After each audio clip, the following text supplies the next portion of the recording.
आज की इस कार्यशाला में सभी का सादर स्वागत है। सभी को मेरा प्रणाम।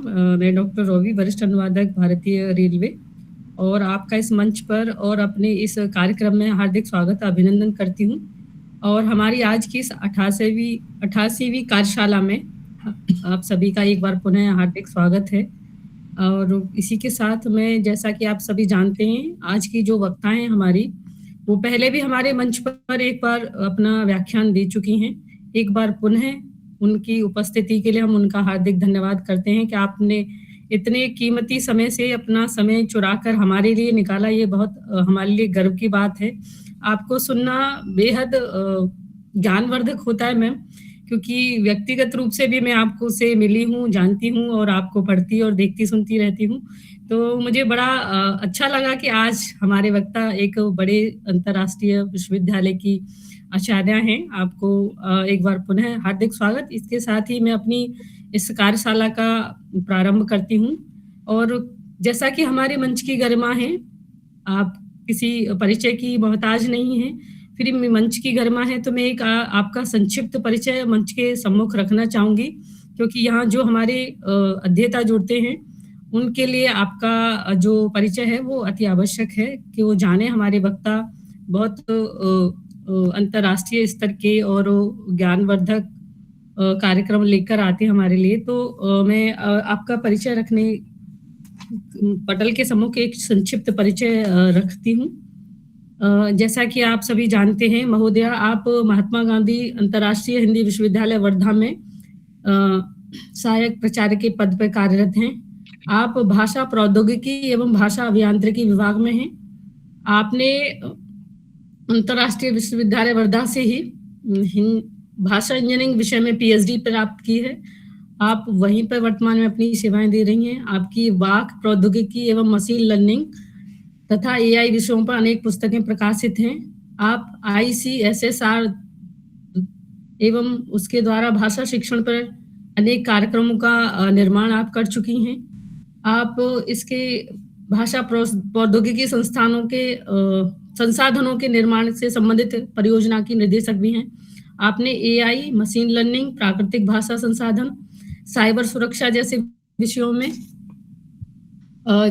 मूडल्स, LMS पर कार्यक्रमों का निर्माण किया है। आप कंप्यूटर नेटवर्क और डेटाबेस प्रबंधन प्रणाली की 76वीं मॉड्यूल की मराठी भाषा की अनुवादक भी हैं। आप मराठी भाषा में भी पकड़ रखती हैं। तकनीकी शब्दावली आयोग द्वारा आयोजित कार्यशाला में कंप्यूटर साइंस विषय की तकनीकी शब्दावली निर्माण हेतु आपने महत्वपूर्ण योगदान दिया है। आपके 25 से अधिक शोध पत्र प्रकाशित हैं। और एआई और भाषा प्रौद्योगिकी के विषयों पर आपकी बेहतरीन पकड़ है। आपको वाक प्रौद्योगिकी मूलभूत सिद्धांत पुस्तक लिखने के लिए अखिल भारतीय तकनीकी परिषद नई दिल्ली द्वारा वित्तीय सहायता से सम्मानित किया गया है।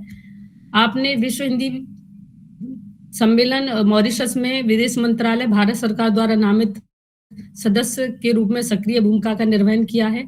मशीनी अनुवाद, पाठ सारांशीकरण, पाठ विश्लेषण एवं अनुमान आधारित आपके विशेष शोध कार्य के क्षेत्र हैं।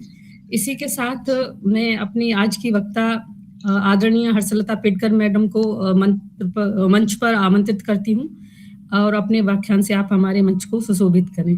धन्यवाद महोदया, आपका हार्दिक स्वागत है मैम। बहुत बहुत धन्यवाद रॉबी जी। व्याख्यान शुरू करने से पहले वही औपचारिकता, आज के इस भाषा प्रौद्योगिकी कार्यशाला श्रृंखला के जो कि पांडिचेरी विश्वविद्यालय हिंदी विभाग द्वारा आयोजित की जाती है, उसके संयोजक डॉक्टर C जयशंकर बाबू जी, सह संयोजक श्री उमेश कुमार प्रजापति जी, और इतना अच्छा सारगर्भित संचालन कर रही हमारी डॉक्टर रॉबी फौजदार जी, और यहाँ पर सभी सहभागीगण, आप सभी को मेरा सप्रेम नमस्ते और आप सभी का अभिनंदन, क्योंकि आज हम ऐसे विषय पर चर्चा करने जा रहे हैं, संवाद होने वाला है जो कि अत्यंत गंभीर भी है, समसामयिक भी है। और उस विषय को अगर हम देखें तो उत्तरदायी कृत्रिम बुद्धि, या फिर रिस्पॉन्सिबल आर्टिफिशियल इंटेलिजेंस।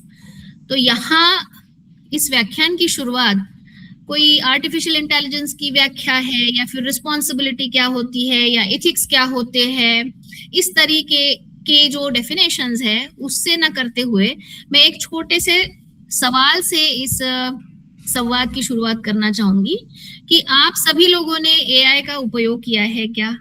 तो बहुत ही साधारण सा सवाल है, सब लोग कहेंगे कि हाँ हमने किया है, एआई का उपयोग तो हम रोज करते हैं। तो कैसे करते हैं? तो कोई बोलेगा हम लोग जीमेल खोलते हैं, कोई बोलेगा हम लोग गूगल मैप का प्रयोग करते हैं, कोई कहेगा हम इंस्टाग्राम पे रील देखते हैं, तो कोई कहेगा कि हम लोग ना फेस से अपना मोबाइल अनलॉक करते हैं। तो अनगिनत एआई के उपयोग हम लोग रोजमर्रा की जिंदगी में करते हैं। और ये बता रहा है ये सारी चीजें कि एआई हमारे दैनंदिन जीवन का एक अभिन्न अंग बन चुका है।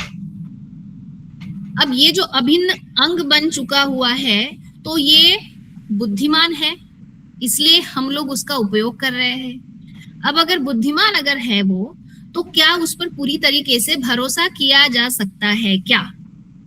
अब भरोसा किया जा सकता है क्या, इसी सवाल का जवाब हम लोग धीरे धीरे ढूंढेंगे। इसके पहले मैं मेरी स्लाइड यहाँ पर शेयर कर देती हूँ। मेरी स्लाइड दिख रही है, थोड़ा सा रॉबी जी मुझे बताएंगी। जी प्रेजेंटेशन अभी नहीं दिख रहा होगा, जस्ट वो स्टार्टिंग है। तो बस यही सवाल लेके हम लोग संवाद को प्रारंभ करेंगे कि सही में एआई इतना बुद्धिमान है, हम रोजमर्रा की जिंदगी में उसका उपयोग कर रहे हैं, तो क्या उत्तरदायी कृत्रिम बुद्धि सही में है, उस पर भरोसा किया जा सकता है क्या?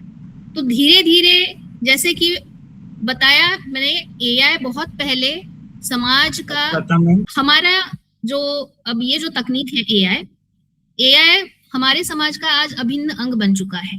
और पहले हम लोग 2000 पहले की अगर बात करें तो वो केवल लेबोरेटरी का हिस्सा था। उससे पहले भी 1970 की बात करें तो एक एआई विंटर इस तरीके से चला कि एआई पर कुछ भी रिसर्च नहीं हुआ। तो हम जिस तरीके से एआई विंटर्स, एआई समर्स और ये सारे अप एंड डाउन एआई ने देखे हैं, तो आज के जो इमर्जिंग ट्रेंड्स है, इमर्जिंग एरियाज ऑफ एआई है, पहले हम उसके बारे में बात करेंगे, थोड़ी एआई की वाहवाही करेंगे और फिर थोड़ा सा हम लोग देखेंगे कि सही में ये कारगर है क्या ये सही में उत्तरदायी है क्या।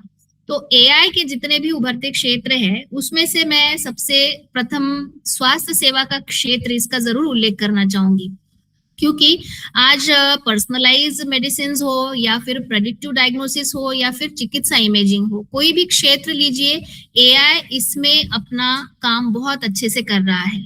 एक कोई व्यक्ति है जिसको बीमारी है और दूसरा व्यक्ति है उसको वही बीमारी है, पर अगर उसका जेनेटिक्स, उसकी आयु, उसके बाकी के जो डायग्नोसिस अगर अलग अलग है तो एआई आपको पर्सनल रिकमेंडेशन देता है, व्यक्तिगत चिकित्सा का सुझाव देता है।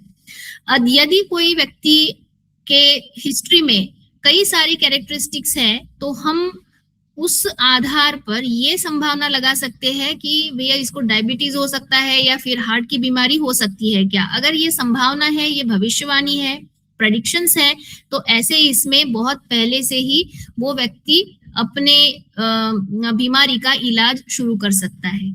अब जैसे कि एमआरआई, सीटी स्कैन, सोनोग्राफी, इतनी सारी जो इमेजिंग टेक्निक्स आई है, तो इमेजिंग टेक्निक्स में अगर कहीं असामान्यता का पता लगाना है तो एआई इसमें बहुत अच्छा रिजल्ट दे रहा है, बहुत कम फॉल्स पॉजिटिव और बहुत कम ट्रू नेगेटिव्स के साथ में।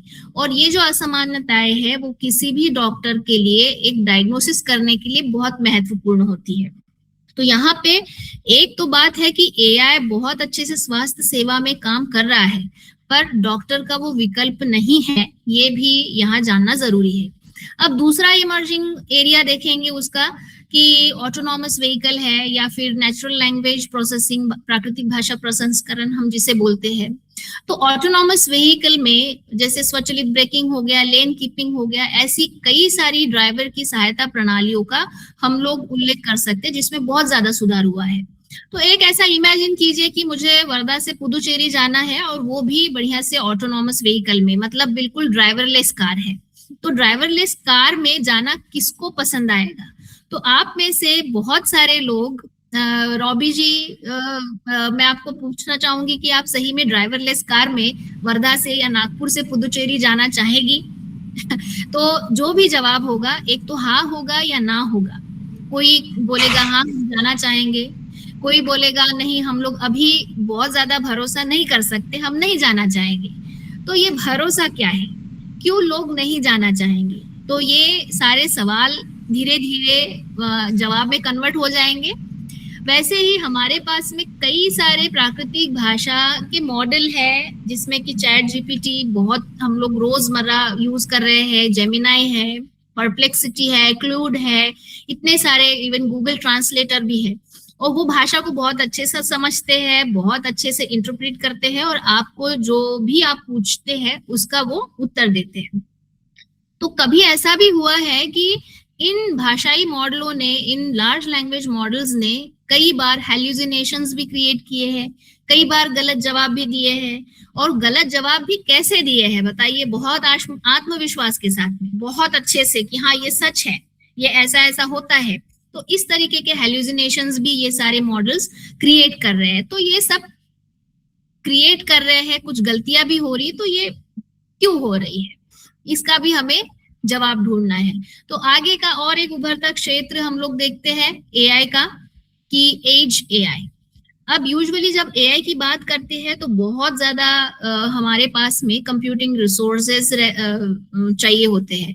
तो बहुत बार क्लाउड सर्वर्स की बजाय जब हम स्थानिक उपकरणों पे ही सीधा कैलकुलेशंस करना शुरू कर देते हैं, कंप्यूटेशंस करना शुरू कर देते हैं, तो जो एआई है उसका प्रदर्शन, उसका जो पूरा का पूरा परफॉर्मेंस है वो बहुत तेज हो जाता है। तो इस लोकल प्रोसेसिंग की वजह से, मान लीजिए आपका स्मार्टफोन हो या फिर आईओटी सेंसर डिवाइस हो या फिर इंडस्ट्रियल मशीनें हो, औद्योगिक में उपयोग में लाने वाले यंत्र हो, तो ऐसे डिवाइसेस में ऑन डिवाइस प्रोसेसिंग होती है।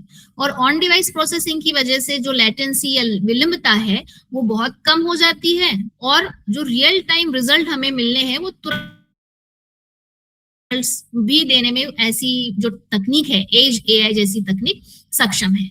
तो इसमें अनेक फायदे भी दिखाई देते हैं। जैसे देखिए, डेटा डिवाइस पर ही रहता होने के कारण उसका नेटवर्क से संपर्क टूट जाता है, नेटवर्क एक्सपोजर एकदम कम हो जाता है।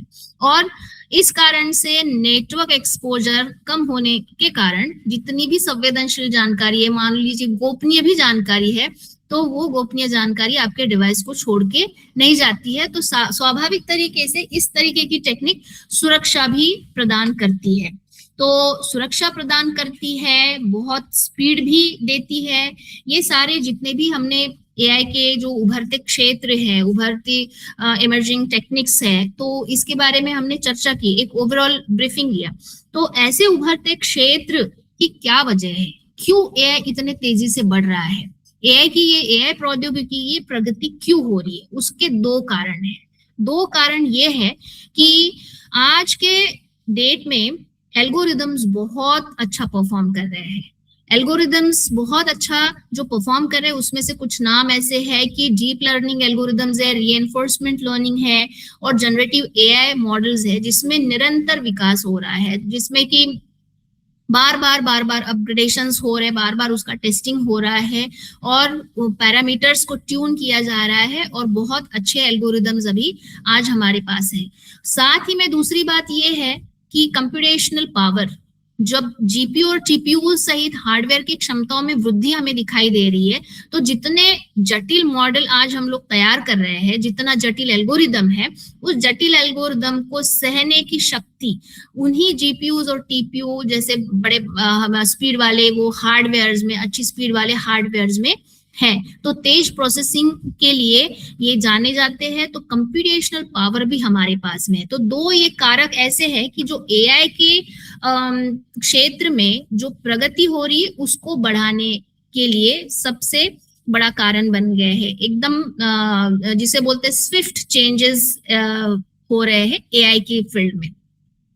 अब एआई इतना पावरफुल बन गया है, अब इससे एक चीज पता चल रही है कि बहुत पावरफुल बन गया है, पर जितना वो पावरफुल बन गया है, मतलब पावरफुल एल्गोरिदम, बहुत ज्यादा कंप्यूटेशनल पावर्स और बहुत ज्यादा डेटा भी उसके पास में है, तो पावरफुल बन गया है। पर हमें ये देखना है कि एआई पावरफुल जितना है, जितनी ज्यादा पावर, क्या उतनी ज्यादा जिम्मेदारी लेने के लिए आज एआई तकनीक तैयार है?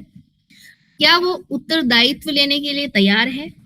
अब एक बात यहाँ पे सोचने लायक ऐसी है कि कई सारे यहाँ पे मैंने देखे कि सभी हमारे सहयोगी है, सहभागी गण हैं, कुछ विद्यार्थी भी होंगे।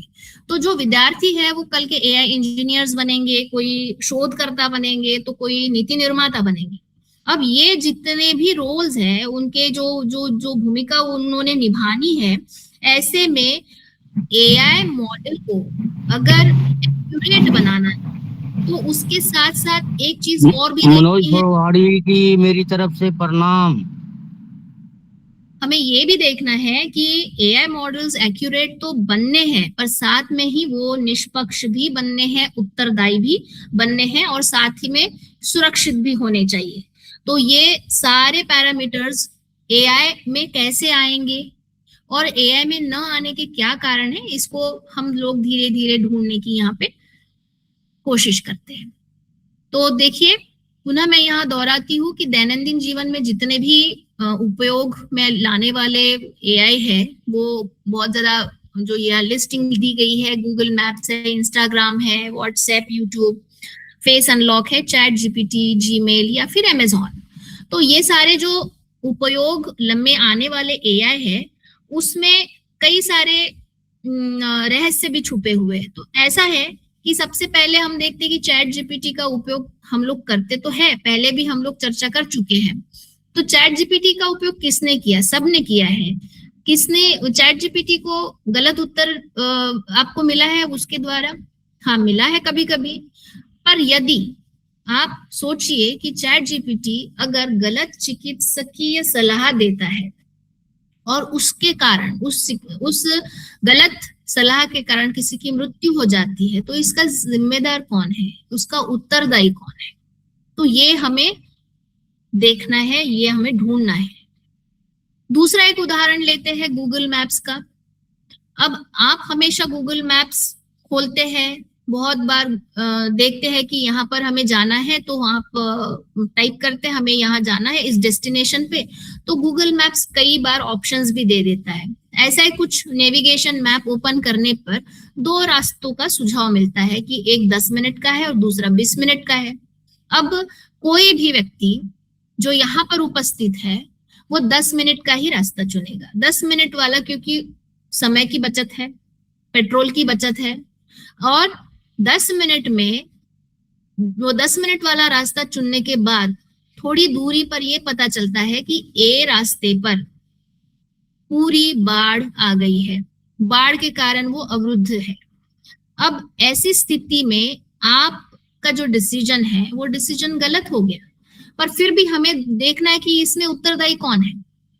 क्या गूगल, जो गूगल मैप है, नेविगेशन ऐप है गूगल का, वो जिम्मेदार है? या फिर जो सैटेलाइट डेटा प्रदाता है जिसने वो इमेज को अपडेट नहीं किया, वो जिम्मेदार है? या फिर मौसम सेवा जिसने की बाढ़ की भविष्यवाणी नहीं की समय पे, वो जिम्मेदार है? या फिर चालक जो परिस्थितियों की जांच न किए बिना ही अपना रास्ता उन्होंने चुन लिया 10 मिनट वाला, वो उत्तरदायी है? या फिर चलो ये एक अप्रत्याशित घटना है जिसको होना ही था। तो इस तरीके के जो सवाल जब मन में आते हैं, तो हमें ये देखने को मिलता है कि एआई अनुशंसा कर रहा है, रिकमेंडेशन दे रहा है, पर निर्णय तो आखिरी में मनुष्य ने ही लिया है। अब तीसरा एक और यहाँ पर बात करते हैं कि अमेजॉन की जो चयन प्रणाली है, recruitment system, Amazon e commerce website है, सब लोगों ने उसका प्रयोग कभी ना कभी किया ही है, शॉपिंग के लिए ऑनलाइन शॉपिंग की होगी। तो ऐसे इसमें अमेजॉन की जो रिक्रूटमेंट प्रणाली है, उस रिक्रूटमेंट प्रणाली में एक इस तरीके का बायस्ड निर्माण हुआ, जिसमें कि जो रिक्रूटमेंट प्रणाली ने मेल डोमिनेटेड बायोडेटास, जो हिस्टोरिकल हायरिंग का डेटा है जिसमें कि मेल डोमिनेटेड बायोडेटा था, उस बायोडेटा के माध्यम से, उन सभी बायोडेटा के माध्यम से उस एआई प्रणाली को ट्रेन किया गया, ट्रेनिंग दिया गया। और ये देखा गया है कि मेल कैंडिडेट्स को वो जो सिस्टम है, रिक्रूटमेंट सिस्टम, वो फेवर कर रही है, वो ज्यादा उसकी रिजल्ट्स दे रही है, बहुत अच्छे से डिटेक्ट कर रही है। अब एआई ने तो जो पुराना हिस्टोरिकल डेटा था उससे सारे पैटर्न्स को सीख लिया, पर एक बात ये हो गई कि अनइंटेंशनली जब कोई एलिजिबल, जब कोई जिसे बोलते हैं कैलिबर, कोई विमेन कैंडिडेट, फीमेल कैंडिडेट का अगर रिज्यूमे आया तो उसने उसको रिजेक्ट कर दिया, तो यहाँ पे जेंडर बायस तैयार हो गया और डिस्क्रिमिनेशन भी आ गया। तो ये जो जेंडर बायस तैयार हुआ है, जो जेंडर पूर्वाग्रह तैयार हुआ है, उसके लिए कौन उत्तरदायी है? क्या अमेज़न कंपनी उत्तरदायी है जिसने वो रिक्रूटमेंट प्रणाली बनाई, या फिर डेटा प्रोवाइडर उत्तरदायी है जिसने पूरा मेल डोमिनेटेड हायरिंग सिस्टम का कई सालों का डेटा उस प्रणाली को दिया, या फिर वो प्रोग्रामर जिसने वो प्रणाली बनाई? तो यहाँ पे उत्तरदायित्व निश्चित होना जरूरी है, क्योंकि यहाँ जेंडर बायस आ गया, यहाँ पे डिस्क्रिमिनेशन आ गया मेल और फीमेल। यहाँ बोला गया कि मेल कैंडिडेट्स बहुत वर्थ है और फीमेल कैंडिडेट्स का आता पता ही नहीं। अब इस विषय में तो आप सब लोग जानते ही हैं, 2026 में हाल ही में परीक्षा प्रश्न पत्र लीक के विरोध में कई छात्रों ने प्रदर्शन किया। इसके दौरान दिल्ली पुलिस ने एआई सक्षम निगरानी वाहन, एआई पावर्ड सर्विलियंस वैन का प्रयोग किए जाने की खबरें भी सामने आई। ये जो एआई पावर्ड सर्विलियंस वैन थी, उसमें उच्च क्षमता वाले कैमरे और फेशियल रिकॉग्निशन सिस्टम जैसी एआई तकनीकें भी थी। तो ये जो तकनीकें हैं वो लाइव वीडियो से फेस को एक्सट्रैक्ट करके उसकी पहचान करने में सक्षम, ऐसे बोला जा रहा है। पर हुआ ये कि उसका एक ऐसा भी परिणाम हुआ कि यहाँ पर जितने भी छात्र प्रदर्शनकारी थे उसमें से एक ओपिनियन निकला कि एआई आधारित जो निगरानी की जा रही है उससे प्राइवेसी का उल्लंघन हो रहा है। ये भी बोला गया है कि प्रदर्शन के दौरान जितने भी लोग एकत्रित हुए हैं उसका बायोमेट्रिक डेटा भी उस सिस्टम ने नष्ट करना चाहिए, व्यक्तिगत डेटा है। तो ये जो प्रणाली अभी जो दिल्ली पुलिस द्वारा उपयोग की गई, इसमें आप बता सकते हैं कि फेशियल रिकॉग्निशन तो हो रहा है, बहुत अच्छी बात है, एआई का उपयोग हो रहा है, पर मान लीजिए कि प्रदर्शनकारियों में से ऐसे कोई फेसेस जो किसी क्रिमिनल से मैच खा रहे हो और जो बेगुनाह लोगों को अगर उन्होंने क्रिमिनल के दर्जे में डाल दिया तो क्या होगा? यहाँ पर ट्रांसपेरेंसी की, यहाँ पे फेयरनेस की बातें यहाँ आ जाती है जब एआई आपको गलत निर्णय दे रहा है। तो ये सारे शुरू से जो मैंने जितने भी उदाहरण दिए, चाहे वो फेस रिकग्निशन सिस्टम हो, चाहे वो आपका अमेज़न का रिक्रूटमेंट प्रोसेस के लिए प्रणाली हो, या फिर आपके गूगल मैप्स हो, या फिर आपका चैट जीपीटी हो, तो जितने भी हम लोगों ने एआई के यहाँ प्रयोग देखे तो एक बात तो सीधी सामने आई है कि एआई ने गलती की। अब एआई ने गलती की, अब ये सवाल उठता है कि ये गलती क्यों की? एआई ने गलती क्यों की? तो इस गलती क्यों की का उत्तर देखने से पहले हम लोग एआई विकास की पाइपलाइन पर थोड़ा चर्चा कर लेंगे। एआई विकास मतलब एआई कोई भी अनुप्रयोग जब बनता है तो एक विशिष्ट पाइपलाइन फॉलो होती है, जिसमें कि data collection, data labelling, data pre processing, model training, model evaluation, deployment और एआई डिसीजंस जैसे फेजेस होते हैं, ये सारे चरण होते हैं। एआई विकास की पाइपलाइन एक ऐसी व्यवस्थित प्रक्रिया है जो कि रॉ डेटा को, मतलब जो डेटा कलेक्शन का जो स्टेज दिख रहा है, रियल टाइम रियल वर्ड से रॉ डेटा को वो कलेक्ट करके उसको एआई मॉडल्स उस पर ट्रेन करके इस तरीके से एआई सिस्टम बनाती है जो कि बहुत अच्छे से प्रदर्शन कर सकती है। पर एक बात यहाँ पर आ रही है कि हर पाइपलाइन के चरण में, चाहे वो डेटा कलेक्शन हो या फिर ट्रेनिंग हो या फिर फाइनल डिसीजन हो, पूर्वाग्रह का प्रवेश हो सकता है, बायस का प्रवेश हो सकता है। क्योंकि अभी पहले मैंने बताया आपको कि एआई ने गलती की, पर सवाल यह है कि गलती क्यों की। तो गलती क्यों की, इसका उत्तर है बायस, इसका उत्तर है पूर्वाग्रह। तो पूर्वाग्रह को हम समझते हैं। पूर्वाग्रह एक ऐसी चीज है, छोटा सा उदाहरण लेते हैं कि पूर्वाग्रह या बायस क्या होता है।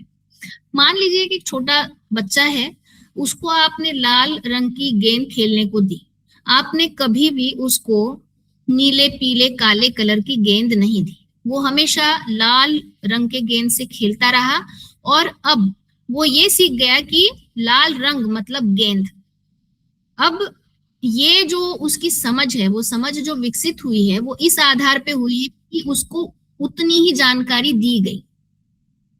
तो यहाँ बच्चे की गलती नहीं है, यहाँ उस जो जानकारी मिली है, जिस तरीके से मिली है, उसकी गलती है। तो सेम एआई का भी है, हम उसको जितनी जानकारी देंगे उसी तरीके से वो प्रशिक्षित होगा, और वही चीजें वो आगे भी भविष्यवाणी करने में, प्रेडिक्शंस में भी लागू करेगा। तो एआई भी वैसे सीखता है जैसे बच्चा सीख रहा है, वही सीखता है जो हम उसको सिखाते हैं। तो ये जो बायस्ड है, ये बायस पूर्वाग्रह इसी का नतीजा है, जो हम सिखाते उसमें कहीं ना कहीं त्रुटि रह जाती है, हम ऐसा बोल सकते हैं। तो एआई पूर्वाग्रह को हम लोग देखेंगे कि ये जो पूर्वाग्रह है या बायस है, इसका प्रभाव इतना कभी कभी ज्यादा हो सकता है कि जनसांख्यिकीय समूहों के साथ भेदभाव या फिर मौजूदा सामाजिक असमानताओं को बनाए रखना, इस तरीके के गंभीर परिणाम भी उससे आ सकते हैं। अब जब एआई मॉडल को हम लोग बोलते हैं कि एक्यूरेट है, एआई मॉडल हमारा एक्यूरेट है, 90% रिजल्ट दे रहा है, तो ये भी देखना है कि वो क्या सही में फेयर है। एक एआई मॉडल अगर शहरी नमूनों पर तैयार किया गया है, ट्रेन किया गया है, तो क्या ग्रामीण नमूनों पर भी वो 98% का रिजल्ट दे रहा है क्या? तो इस तरीके से ये एक्यूरेट है, पर क्या वो फेयर भी है क्या, ये भी हमें देखना है। तो ये जो देखने का नजरिया है, वो हमें बायस को आइडेंटिफाई करके हमें आगे बढ़ना है। एआई का जो बायस्ड है, वो बहुत बड़ी गंभीर चुनौती है, क्योंकि इसमें निष्पक्षता, प्रभावशीलता को कमजोरी मिलती है, और साथ ही में जो दूरगामी परिणाम है वो बहुत गंभीर होने के फुल चांसेस है। तो इसके जो स्रोत है, खास करके जो इसके ये क्यों होता है और कहाँ से होता है, तो एआई की विकास पाइपलाइन के कोई भी चरण में वो हो सकता है। मुख्यतः जो प्रशिक्षण के लिए जो डेटा हम लोग उपयोग में लाते हैं, या फिर एल्गोरिदमिक जो डिजाइन होते हैं, या फिर जो मानवीय हस्तक्षेप और धारणाएं बनी होती है, हिस्टोरिकल पर्सपेक्टिव होते हैं, इसकी वजह से ये एआई बायस्ड बना रहता है, तैयार होता है। तो ऐसे इसमें हमें उन प्रकारों को, मतलब कई सारे एआई बायस्ड है, इसके कई सारे प्रकार है, पर इसके दौरान मैंने केवल मुख्य जो 3 बायस्ड है उसी को लिया है। तो ये 3 प्रकार ऐसे हैं एआई पूर्वाग्रह के, एआई बायस के। डेटा पूर्वाग्रह है, एल्गोरिदमिक पूर्वाग्रह और प्रणालीगत या सामाजिक पूर्वाग्रह। तो डेटा पूर्वाग्रह क्या होता है, जिसमें कि प्रशिक्षण में असंतुलित, अपूर्ण या पक्षपाती डेटा सेट का अगर प्रयोग किया जाता है, तो हम लोग उसे डेटा पूर्वाग्रह का जो रिजल्ट होता है वो मान सकते हैं। एल्गोरिदम में अगर कोई जिसे बोलते हैं डिजाइन में खामी है, पैरामीटर या सीखने की प्रक्रिया में वो अनुचित परिणाम दे रहा है, डेटा अच्छा होने के बावजूद भी, डेटा अच्छी गुणवत्ता का होने के बावजूद भी वो एल्गोरिदमिक पूर्वाग्रह होता है। दूसरा है प्रणालीगत या सामाजिक पूर्वाग्रह, जो कि ये दर्शाता है कि सामाजिक असमानताओं को, जो कि इतिहास में घट चुकी है, ऐसी सामाजिक असमानताओं को एआई अनजाने में सीख लेता है और आगे वो अपने सिस्टम से बढ़ा भी सकता है। तो यहाँ देखिए, हम लोग एक एक केस स्टडी, एक एक उदाहरण देखेंगे हर पूर्वाग्रह का। ये जो डेटा है, डेटा और प्रतिनिधित्व पूर्वाग्रह की हम अगर बात करेंगे, तो डेटा यदि अगर पॉपुलेशन को रिप्रेजेंट नहीं करता है ठीक से, उस परिदृश्य का सटीक प्रतिनिधित्व नहीं करता है, तो वो पक्षपाती बोला जाता है और इसमें सामाजिक असमानता भी बनी रहती है। तो इसका बहुत अच्छा उदाहरण है कि जैसे एक फेस रिकग्निशन सिस्टम है जिसमें कि सुरक्षा के लिए एक जांच प्रणाली बनाई गई। तो जो जांच प्रणाली है वो जांच प्रणाली ऐसे चेहरों पर ट्रेन की गई जिसमें कि 85% चेहरे गोरे पुरुषों के थे। अब ये 85% गोरे पुरुषों के चेहरों पर जो प्रणाली प्रशिक्षित की गई है वो गहरे रंग के लोगों को या फिर महिलाओं को पहचानने से इनकार कर रही है। अब यहाँ पे देखिए कि भेदभाव किस तरीके से हो रहा है। प्रणाली ने गोरे पुरुष उपयोगकर्ताओं के लिए बहुत अच्छा परिणाम दिया, पर महिला और अन्य लोगों के चेहरे को पहचानने से इनकार कर दिया और बार बार वो गलत अलार्म बजाना शुरू कर दिया। तो ये यहाँ पर शुरू हो रहा है पक्षपात। एआई पक्षपात यहाँ पर कर रहा है क्योंकि डेटा जो उसको मिला है वो सभी डेटा सेट का, चाहे गोरे हो, काले हो, महिला हो, पुरुष हो, ऐसे सभी डेटा सेट का वो प्रतिनिधित्व यहाँ पर नहीं कर रहा है।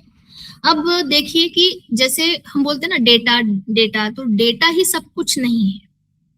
डेटा सब कुछ इसलिए नहीं है, मैं एक उदाहरण से समझाती हूँ कि किसी वाहन का ईंधन अगर डेटा है तो उस वाहन का चालक एल्गोरिदम है।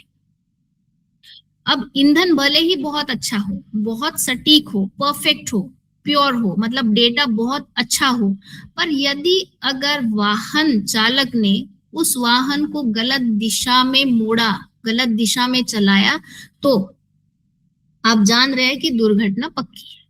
तो वैसे ही एल्गोरिदम का है। भले ही यहाँ पर डेटा निष्पक्ष हो, पर एल्गोरिदम अगर ठीक तरीके से डिजाइन नहीं हुआ है, उसके तर्क में खामियां हैं, तो ऐसे इसमें एल्गोरिदमिक और डिजाइन पूर्वाग्रह बना रहता है। जो डेवलपर्स की धारणाएं हैं वही विकल्प प्रणाली की मूल निर्णय प्रक्रियाओं में उतर के आ जाता है, चिन्हित हो जाता है। इसका बहुत अच्छा उदाहरण है, जैसे हम लोगों ने अमेज़न का जो भर्ती प्रक्रिया देखी या रिक्रूटमेंट सिस्टम की बात की, वैसे ही कॉर्पोरेट फिट के लिए उम्मीदवारों के रिज्यूमे का मूल्यांकन करना था। अब ये जो मूल्यांकन है वो किस आधार पर होगा, ये देखने के लिए एल्गोरिदम बनाया गया। तो ये एल्गोरिदम में इस तरीके के चीजें या इस तरीके के कंस्ट्रेंट्स डाले गए कि खास करके जो पुरुष है वही कॉर्पोरेट फिट है, क्योंकि पिछले कई सालों से जो पुरुष है वही कॉर्पोरेट में आ रहे हैं, काम कर रहे हैं। चूंकि जितने भी अधिकारी थे वो सारे सफल अधिकारी पुरुष थे, इसलिए जो रेज्यूमे वो सिस्टम में दिया गया जिसमें कि महिला शतरंज क्लब, महिला हॉकी क्लब, इस तरीके की कोई अचीवमेंट्स के जो शब्द है, उस शब्दों को उस पर्टिकुलर एल्गोरिदम ने पेनलाइज कर दिया, मतलब कम महत्व का माना। तो इसके कारण लिंग पक्षपाती फिल्टरिंग हो गई, यहाँ पे जेंडर बायस तैयार हो गया। तो ये एल्गोरिदम के कारण हुआ, उस धारणा के कारण हुआ जिसमें उन शब्दों को पेनलाइज करने का उसमें कोड लिखा गया। जैसे कि अभी और एक उदाहरण से हम एल्गोरिदमिक बायस को समझेंगे। अब मान लीजिए कि किसी विश्वविद्यालय में सर्वश्रेष्ठ शिक्षक का चुनाव करना है। अब सर्वश्रेष्ठ शिक्षक का चुनाव करने के लिए एआई सिस्टम डिजाइन किया गया। अब एआई सिस्टम डिजाइन करते वक्त जो एआई इंजीनियर है, जो कोड करने वाला है, उसने शोध पत्रों की संख्या, परियोजनाओं की संख्या, दिए गए व्याख्यानों की संख्या, ऐसे पैरामीटर्स को बहुत ज्यादा महत्व दिया। और मान लीजिए कि स्टूडेंट फीडबैक है, पठन पाठन में नवाचार है, या फिर उसमें जो अध्ययन अध्यापन सामग्री को तैयार करना है, ऐसे जितने भी पैरामीटर्स है उसको कम महत्व दिया। तो इस कारण अगर वो सिस्टम सर्वश्रेष्ठ शिक्षक का चुनाव करना चाहती है तो डेफिनेटली यहाँ पर भी एल्गोरिदमिक पक्षपात की हम बात करते हैं। वैसी सेम चीजें बहुत बार ये होती है कि बैंकिंग सिस्टम में जो लो इनकम वाले लोग हैं, अगर एआई डिजाइंड सिस्टम है, एआई पावर्ड लोन सिस्टम है, तो लो इनकम वालों को वो सीधा सीधा रिजेक्ट कर सकती है। ये एआई सिस्टम नहीं देखेगी कि वो धीरे धीरे अपना लोन चुकता कर सकता है, उसकी हिस्ट्री भी काफी ठीक है, पर जैसे ही वो लोन इनकम कम है, ऐसा अगर उसमें फिल्टरिंग बनाया गया है तो जो लो इनकम वाला पूरा का पूरा क्लास है, वो पूरा का पूरा क्लास लोन से वंचित रह जाएगा। अब इस तरीके के एल्गोरिदमिक बायस या डिजाइन बायस हमारी एआई सिस्टम में हो सकते हैं। अब हम बात करते हैं आगे के पूर्वाग्रह की, वो है आपका ऐतिहासिक या प्रणालीगत पूर्वाग्रह। अब ऐतिहासिक और प्रणालीगत पूर्वाग्रह में देखिए कि कई बार सामाजिक परिस्थितियों में हम ऐसे डेटा पर काम करते हैं जो कि हिस्टोरिकल होता है। अब इस जो स्लाइड पे जो उदाहरण मैंने दिया हुआ है कि ऐतिहासिक गिरफ्तारी का जो डेटा है वहीं पर पुलिसिंग एल्गोरिदम काम किए करने के पश्चात उसी पर वो प्रशिक्षित होता है। अब इसका परिणाम ये हो गया कि जितना भी ऐतिहासिक डेटा पिछले पूर्वाग्रहों से ग्रस्त है, तो इसमें जो निम्न आय वाले परिसर है या फिर जिसमें पास्ट डेटा से मिलता जुलता परिसर है, उसी में अत्यधिक पुलिसिंग की गई और एआई ने इस पैटर्न को फिर से दोहराया और पुलिस को उसी क्षेत्र में जितने भी गश्त अधिकारी है उसी क्षेत्र में गश्त लगाने जाते थे, बाकी कहीं पर भी गश्त लगाने नहीं जाते थे, क्योंकि एआई ने उनको रिकमेंड किया है कि इतने सालों से जो गुनाह है या जो भी सस्पेक्टिंग एक्टिविटी है वो इसी एरिया में हो रही और कहीं नहीं हो रही है। तो अब देखिए कि इतिहास तो हमें बहुत कुछ सिखाता है।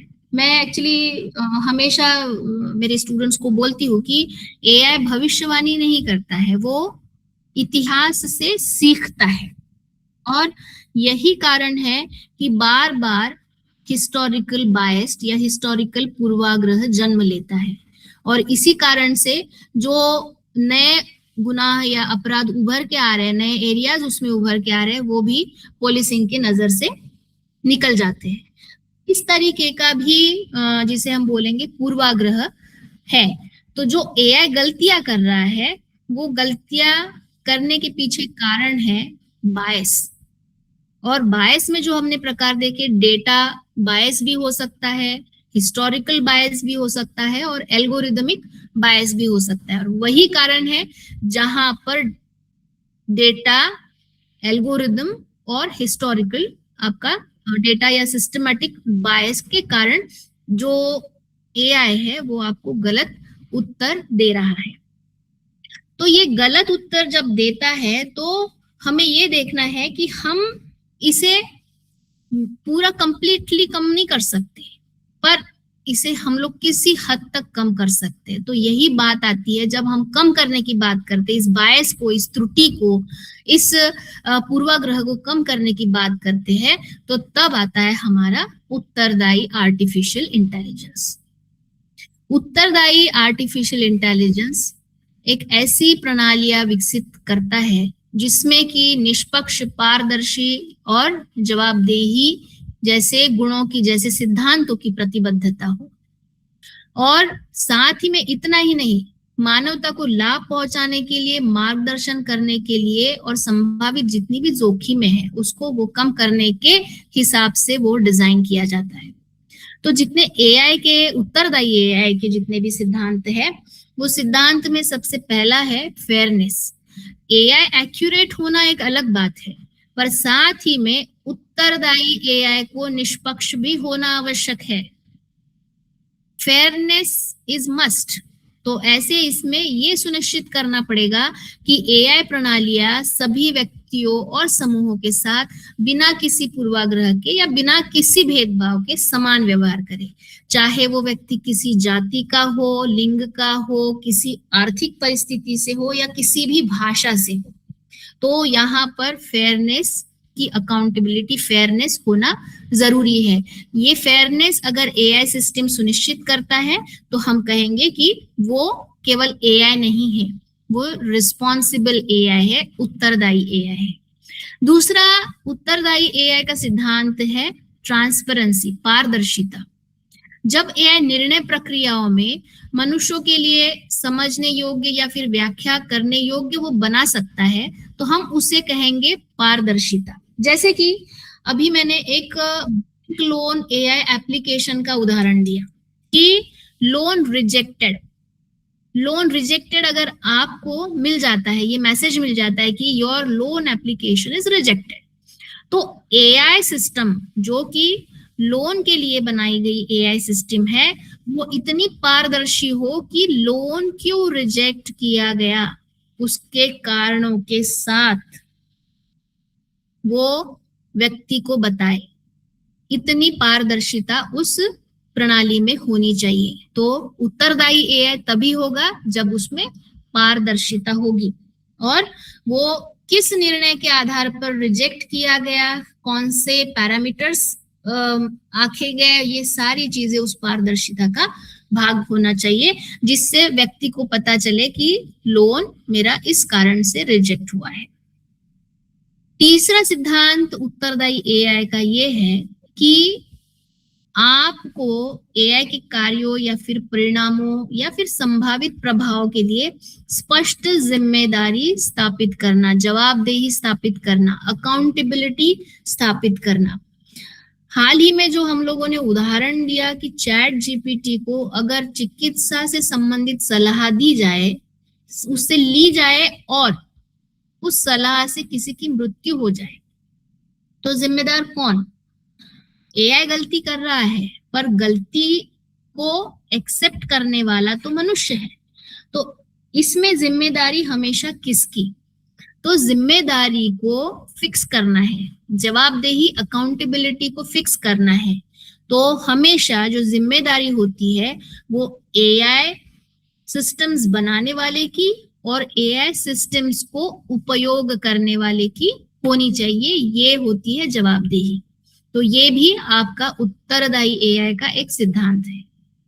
साथ में ही एक और महत्वपूर्ण सिद्धांत है गोपनीयता का। गोपनीयता मतलब जो उपयोगकर्ता का डेटा है वो कितना सुरक्षित तरीके से उपयोग में लाया जा रहा है, उसकी जानकारी कितनी सुरक्षित है और उसके माध्यम से नैतिक संचालन को भी सुनिश्चित किया जा सकता है। अब देखिए, जब आपका डेटा है, आप ही से सारे एआई सिस्टम्स डेटा खींच रहे हैं।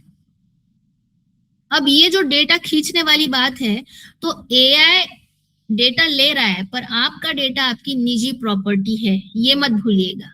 अब आपकी निजी प्रॉपर्टी का अगर कोई गलत इस्तेमाल करेगा, गलत प्रयोग, गलत उपयोग करेगा तो इसमें आपको ऑब्जेक्शन जरूर होना चाहिए। अब ये डेटा आपके शिक्षा से संबंधित हो सकता है, स्वास्थ्य से संबंधित हो सकता है, आपके फाइनेंशियल मैटर से संबंधित हो सकता है, कभी कभी ये डेटा राष्ट्र के रक्षा से भी संबंधित हो सकता है।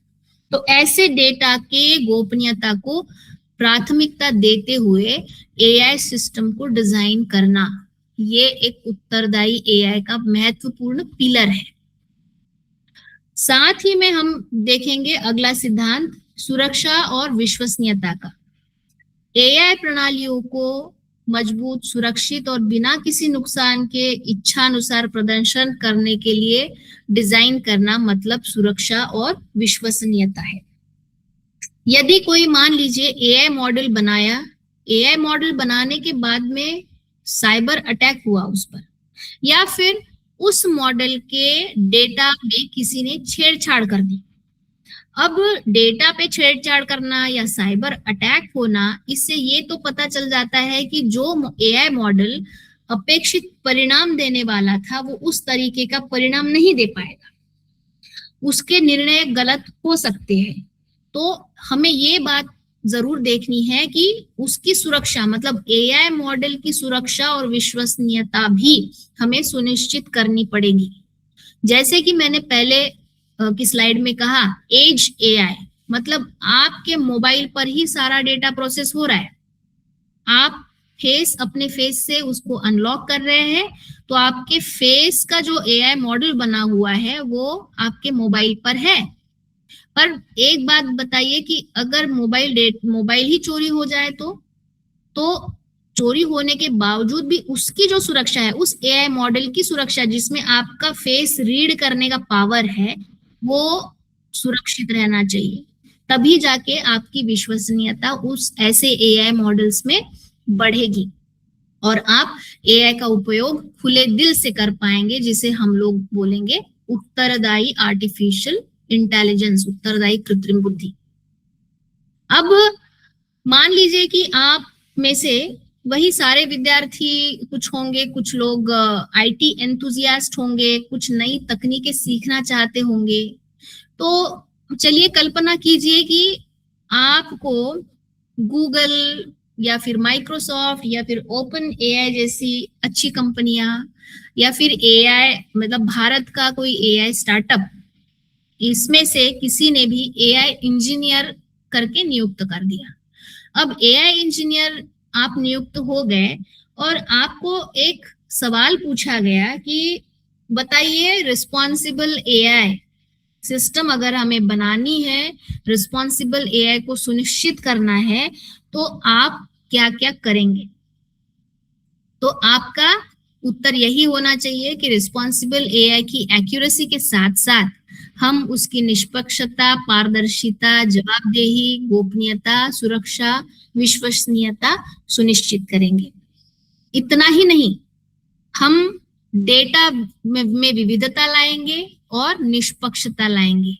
जितना भी ऐतिहासिक पूर्वाग्रह उस डेटा में है, उस पूर्वाग्रह से उसको मुक्त करेंगे और ऐसा डेटा सेट तैयार करेंगे, ऐसा ट्रेनिंग डेटा सेट तैयार करेंगे जो कि सभी पॉपुलेशंस का प्रतिनिधित्व करता हो, संतुलित हो। तो ये एक चीज हम करेंगे जिससे उत्तरदायी एआई प्रणाली बन सकती है। दूसरा, एल्गोरिदमिक पारदर्शिता के लिए हम लोग हर बार एक बहुत अच्छी प्रैक्टिस करेंगे जिसे हम बोलेंगे बायस ऑडिट। बायस ऑडिट करने पर एआई की निर्णय लेने की प्रक्रिया सुधरती है और साथ ही में जो हम लोगों ने ट्रांसपेरेंसी की बात की, तो ट्रांसपेरेंसी को बरकरार करने के लिए हम लोग एक्सप्लेनेबल एआई का उपयोग करेंगे। एआई आपको जवाब देगा, पर ये जवाब क्यों दिया गया इसका भी वो एक्सप्लेनेशन देगा, वो बताएगा। तीसरा मुद्दा ये है कि मानवीय निगरानी और नैतिक डिजाइन को हमेशा साथ रखना है। भले ही कितने ही रिकमेंडेशन हो, पर उसका सत्यापन, उसका फाइनल डिसीजन जो है वो मनुष्य के पास ही होना चाहिए। मानवीय सत्यापन और निष्पक्षता, जागरूक डिजाइन को एकत्रित करना, ये एक अच्छे एआई इंजीनियर का काम है, जिससे कि एक बहुत अच्छा रिस्पॉन्सिबल एआई सिस्टम डिजाइन हो सकता है। तो ये सारा शुरू से जो मैं बताते आ रही हूँ कि एआई का प्रयोग हम लोग बहुत करते हैं, रोजमर्रा की जिंदगी में करते हैं। दूसरा मुद्दा ये था कि जब हम लोग रोजमर्रा की जिंदगी में कर रहे हैं तो एआई गलतियां भी कर रहा है, हमें गलत आउटपुट भी दे रहा है। अब गलत आउटपुट दे रहा है, गलतियों का हमने कारण ढूंढा कि एआई गलती क्यों करता है। एआई के गलतियों का कारण हमें मिला कि पूर्वाग्रह, बायस्ड है, अलग अलग लेवल के बायस्ड है, डेटा है, एल्गोरिदम है और हिस्टोरिकल बायस्ड है। अब उन बायस को कम करने के लिए, पूर्वाग्रह को कम करने के लिए हमने एआई के सिद्धांतों पर भी चर्चा की और उसको कम कैसे किया जा सकता है इसे भी देखा। अब देखिए कि एआई परिप्रेक्ष्य में, एआई के परिप्रेक्ष्य में, खास करके भारतीय परिप्रेक्ष्य में हम पूर्वाग्रह को कैसे कम कर सकते हैं, ये बहुत बड़ा चैलेंज है, बहुत बड़ी समस्या है, क्योंकि भारत देश विविधता से भरा हुआ देश है। कई सारी सामाजिक, सांस्कृतिक और भाषाई आर्थिक विविधता उसमें है। भारत में पूर्वाग्रह को संबोधित करने के लिए एक सूक्ष्म दृष्टिकोण की आवश्यकता है। अब ये सूक्ष्म दृष्टिकोण कौन कौन से लेवल पे आना चाहिए, जैसे कि स्थानीयकृत डेटा में विविधता हो। अब भाषा अलग है, क्षेत्र अलग है, सामाजिक आर्थिक परिस्थिति में भी विविधता है। तो इन सभी परिस्थितियों का प्रतिनिधित्व करने वाला डेटा हमारे पास हो, ये सुनिश्चित करना हमारे लिए एक बहुत बड़ी चुनौती है। और इतना ही नहीं, जहाँ पे कम प्रतिनिधित्व वाला डेटा है, कम प्रतिनिधित्व वाले समूह को पर्याप्त रूप में शामिल करना भी आवश्यक है, क्योंकि यदि हम लोगों ने इसको शामिल नहीं किया तो आपका एआई सिस्टम डेटा बायस्ड तैयार करेगा, डेटा अच्छे डेटा पर काम करेगा और जो लो ग्रुप वाला डेटा है उस पर वो एरर देगा, वो काम नहीं करेगा, वो फॉल्स पॉजिटिव क्रिएट करना शुरू कर देगा। तो आपकी एआई सिस्टम फेयर नहीं बनेगी, आपकी एआई सिस्टम ट्रांसपेरेंट नहीं बनेगी। अब दूसरा है कि आपको फेयरनेस मैट्रिक्स को भी आंकना होगा, उसकी गणना करनी होगी। भारत में विशिष्ट सामाजिक संरचनाएं हैं, ऐतिहासिक असमानताएं भी है, जाति, लिंग और धर्म और कई सारी। अब ऐसे सांस्कृतिक मानदंडों के अनुरूप हमें फेयरनेस मैट्रिक्स, निष्पक्षता मैट्रिक्स को मूल्यांकन ढांचे में विकसित करना होगा। तब जाके ऐसी फेयरनेस मैट्रिक्स के आधार पर आपका एआई सिस्टम रिस्पॉन्सिबली काम करना शुरू करेगा। और सबसे महत्वपूर्ण बात की बहुभाषी एआई का यदि विकास होता है तो इससे अच्छी बात क्या हो सकती है। आज के व्याख्यान के लिए भाषाई बारीकियां या फिर कोड मिश्रण को जो ध्यान में रखते हुए अगर आधिकारिक भाषा और बोलियों में समान रूप से प्रदर्शन करने वाली एआई मॉडलों का अगर निर्माण हो जाता है या उसमें अधिकाधिक अनुसंधान होता है, उसका विकास होता है, तो एआई बहुत अच्छे से रिस्पॉन्सिबिली उत्तरदायित्व के रूप में काम करेगा, जिसमें कि आपकी अकाउंटेबिलिटी, फेयरनेस और साथ ही में ट्रांसपेरेंसी जैसे सिद्धांतों को परिपूर्ति मिलेगी। तो यहाँ पर ये रिस्पॉन्सिबल एआई की जो संकल्पना है उसके बारे में हमने देखा, और साथ ही में मैंने इस स्लाइड में ये भी बताया कि भारत के परिप्रेक्ष्य में, जैसे कि आज के डेट में हम NEP 2020 हो गया, फिर विकसित भारत 2047, डिजिटल इंडिया और ऐसे कई सारे मुद्दों पर आज भारत अग्रसर है, काम चल रहे हैं। तो ऐसे इसमें एआई सिस्टम्स तो डेवलप करना अनिवार्य है, पर हमें ये देखना है कि क्या वो रिस्पॉन्सिबिलिटी या फिर उत्तरदायित्व के जितने भी सिद्धांत है, क्या उसको भी वो फुलफिल कर रहा है, क्या उसे भी वो पूरी तरीके से एक्सेप्ट कर रहा है। तो इसी के साथ मैं आप सभी को धन्यवाद देना चाहूंगी। आप सभी का बहुत बहुत धन्यवाद। बहुत बहुत धन्यवाद मैम, इतना विस्तृत और ज्ञानवर्धक पीपीटी आपने प्रस्तुत किया, बहुत सारा ज्ञान आपने दिया। इतने सारे प्रश्न सुनते हुए मेरे मन में आ रहे थे कि आप अगर जब खत्म करें तो मैं भी अपने प्रश्न आपके सामने रखूं, पर उससे पहले हमारे कुछ प्रश्न चैट बॉक्स में आए हैं, तो आपके समक्ष में कुछ प्रश्न जो हमारे श्रोताओं के रहे हैं उनमें मैं आपके समक्ष रखती हूँ, जिनमें हरिराम परसाई सर का है, पंसारी सर का जी, हरिराम पंसारी सर का है। उनका प्रश्न है, कृत्रिम बुद्धि का उपयोग बहुत हो रहा है, हजारों प्रकार के स्वयं और अरबों रुपए की ठगी हो रही है, स्पैम है मतलब, और तथा अरबों रुपयों की ठगी हो रही है। यह बड़ी बड़ी कंपनियों इसरो, भाभा, DRDO के डेटा भी गायब हो रहे हैं। दुरुपयोग रोकने के लिए अंतर्राष्ट्रीय कानून क्या क्या बने हैं और इनको लागू करने की कितनी कार्रवाई हुई है, ये इसके बारे में मैम वो जानकारी चाहते हैं और मंच पर उपस्थित भी हैं। तो मैं आपसे अनुरोध करूंगी कि आप उनकी जिज्ञासा को शांत करें। हाँ पंसारी जी, मुझे अभी इनकी आवाज भी एक्चुअली आ रही थी। पंसारी सर, अगर आप अपना कुछ पूछना चाहते हैं तो आपका स्वागत है सर। आवाज आ रही थी उनकी। यही प्रश्न था। हाँ, नमस्ते मैडम, मेरा केवल यही प्रश्न था। हाँ हाँ सर, बताइए। अच्छा, आप ये जो इसमें चैट बॉक्स में डाला जी है मैम, मैं दोबारा पढ़ देती हूँ। इनका प्रश्न है, कृत्रिम बुद्धि का दुरुपयोग बहुत हो रहा है, यानी एआई हाँ, के दुरुपयोग की बात सर कर रहे हैं। हजारों प्रकार के स्पैम हो रहे हैं, अरबों रुपए की ठगी हो रही है, बड़ी बड़ी कंपनियों, इसरो, भाभा, डीआरडीओ के डेटा भी गायब हो रहे हैं। दुरुपयोग रोकने के लिए अंतर्राष्ट्रीय कानून क्या क्या बने हैं और इनको लागू करने की कितनी कार्रवाई हुई है, इस ऐसा इनका नहीं, पंसारी जी का जो सवाल है वो एक्चुअली महत्वपूर्ण है। बेसिकली देखिए, इंटरनेशनल लेवल पे अमेरिका जैसे देशों ने कानून बनाए हैं रिस्पॉन्सिबल एआई को लेकर, क्योंकि अब अमेजोन के जो रिक्रूटमेंट सिस्टम के बारे में मैंने बताया, वो भी वही का है। इवन गूगल ने भी ऐसी कई सारी असमानताएं देखी जहां पर महिलाओं का प्रदर्शन कम है और पुरुषों का ज्यादा। एक हाल ही में एक घटना ये हुई कि जैसे एयरपोर्ट पे कोई इंटरनेशनल बड़ा एयरपोर्ट है, मैं नाम भूल रही हूँ उसका, उस एयरपोर्ट पे एक फेशियल रिकग्निशन सिस्टम रखा हुआ था। तो कोई एक कोरियन व्यक्ति आया और कोरियन व्यक्ति का फेस उसने रिकॉग्नाइज करने से मना कर दिया, उसने बजर दबाया, मतलब रेड अलर्ट दिया। और वो रेड अलर्ट इसलिए दिया कि वो उसकी आंखें नहीं डिटेक्ट करी।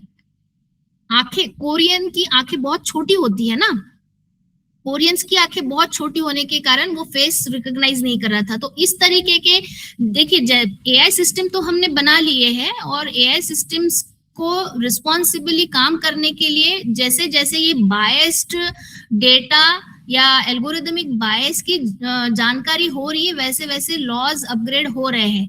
पर एज सच, जहां तक मेरी जानकारी है, भारत में अभी रिस्पॉन्सिबल एआई को लेकर बहुत ज्यादा जागरूकता नहीं है। भले ही मेटी और इंडिया एआई मिशन के अंतर्गत रिस्पॉन्सिबल एआई के बारे में कई सारी बातें की जा रही है, पर एक्चुअल में जो एआई वर्क डिप्लॉयमेंट है, उस डिप्लॉयमेंट को रिस्पॉन्सिबिलिटी के लिए टेस्ट किया गया है क्या, ये सबसे पहले अभी तक बाहर नहीं आई है इंफॉर्मेशन। इसलिए उसको इंडियन पर्सपेक्टिव में बहुत अच्छी सिस्टम बनी है ऐसा मैं नहीं बोल सकती।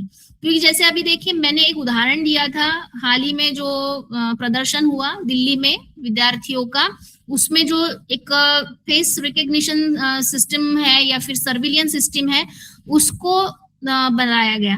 पर फेस रिकग्निशन सिस्टम किस लेवल पे काम करना चाहिए, प्रदर्शन के वक्त उसका क्या उपयोग होना चाहिए या उसकी अकाउंटेबिलिटी कैसी होनी चाहिए, इसका कोई कानून अभी तक बना नहीं है। तो एआई सिस्टम हम लोग यूज करते हैं, बट वो उत्तरदायी कितना है और उसके लिए कौन सा कानून उपयोग में लाना चाहिए, ये अभी तक बना नहीं है। जैसे देखिए, शुरू में क्या हुआ था कि हमारे भारत में आईटी एक्ट ही नहीं था।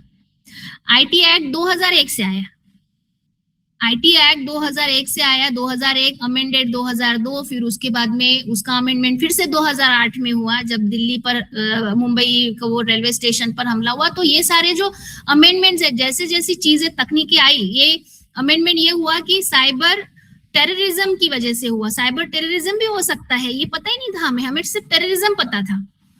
तो ये सारी चीजें जैसे जैसे सामने आई, वैसे वैसे आईटी एक्ट भी अमेंड हुआ।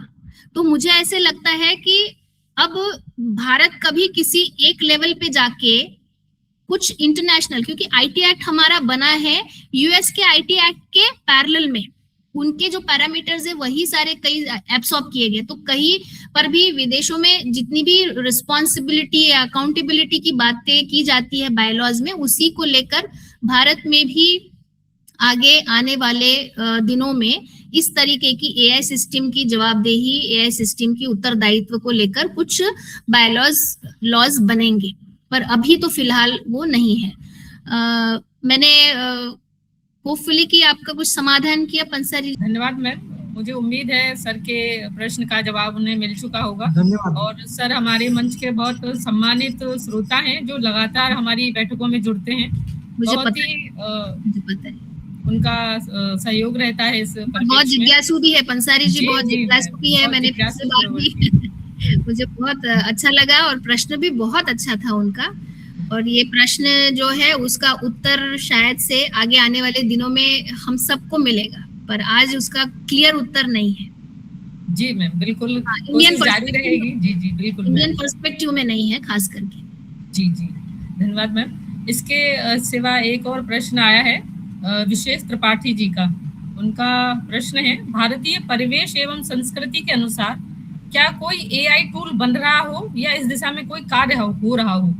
जैसा कि हमने पूर्वाग्रह की बात करी, तो मुझे लगता है सर का प्रश्न उसी से संबंधित है। तो मैम आपके समक्ष प्रस्तुत है। हाँ, वो उन्होंने कहा कि संस्कृति से संबंधित कोई टूल या फिर एआई सिस्टम बन रही है क्या? हाँ, बन रही है। अब हाल ही में मैं आपको एक छोटा सा उदाहरण देती हूँ कि आईआईटी पटना में हमारे एक शोधार्थी है जो कि एक माइक्रोसॉफ्ट और आईआईटी पटना का जॉइंट प्रोजेक्ट पे काम कर रहे थे। तो वो जो प्रोजेक्ट था वो था इमोशनल मॉडल्स को रिकॉग्नाइज करना, इमोशंस को रिकॉग्नाइज करना। अब इमोशंस को रिकॉग्नाइज करना मतलब क्या? देखिए, हमारी जब भाव भावनाओं को मशीन जानना शुरू कर देगी तो अपने आप ही वो संस्कृति को भी जानना शुरू कर देगी।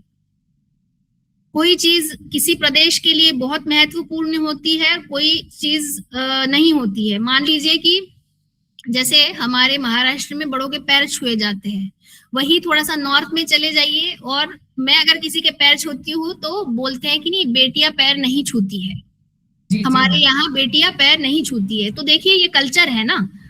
तो अब जब इमोशनल मॉडल्स डेवलप हो जाएंगे तो ऑटोमेटिकली सारी जो कल्चरल मॉडल्स भी उसके साथ साथ डेवलप होना शुरू हो जाएंगे। तो इमोशनल मॉडल्स को डेवलप करने के लिए एक मॉडल आता है प्लूटचिक मॉडल। प्लूटचिक मॉडल में सारे इमोशंस को डिजिटाइज उसके माध्यम से डिजिटाइज करना शुरू है। हो सकता है आगे के आने वाले दिनों में हम लोग उसको भी रोजमर्रा की जिंदगी में जैसे LLMs को कर रहे हैं वैसे ही हम लोग करना शुरू कर देंगे।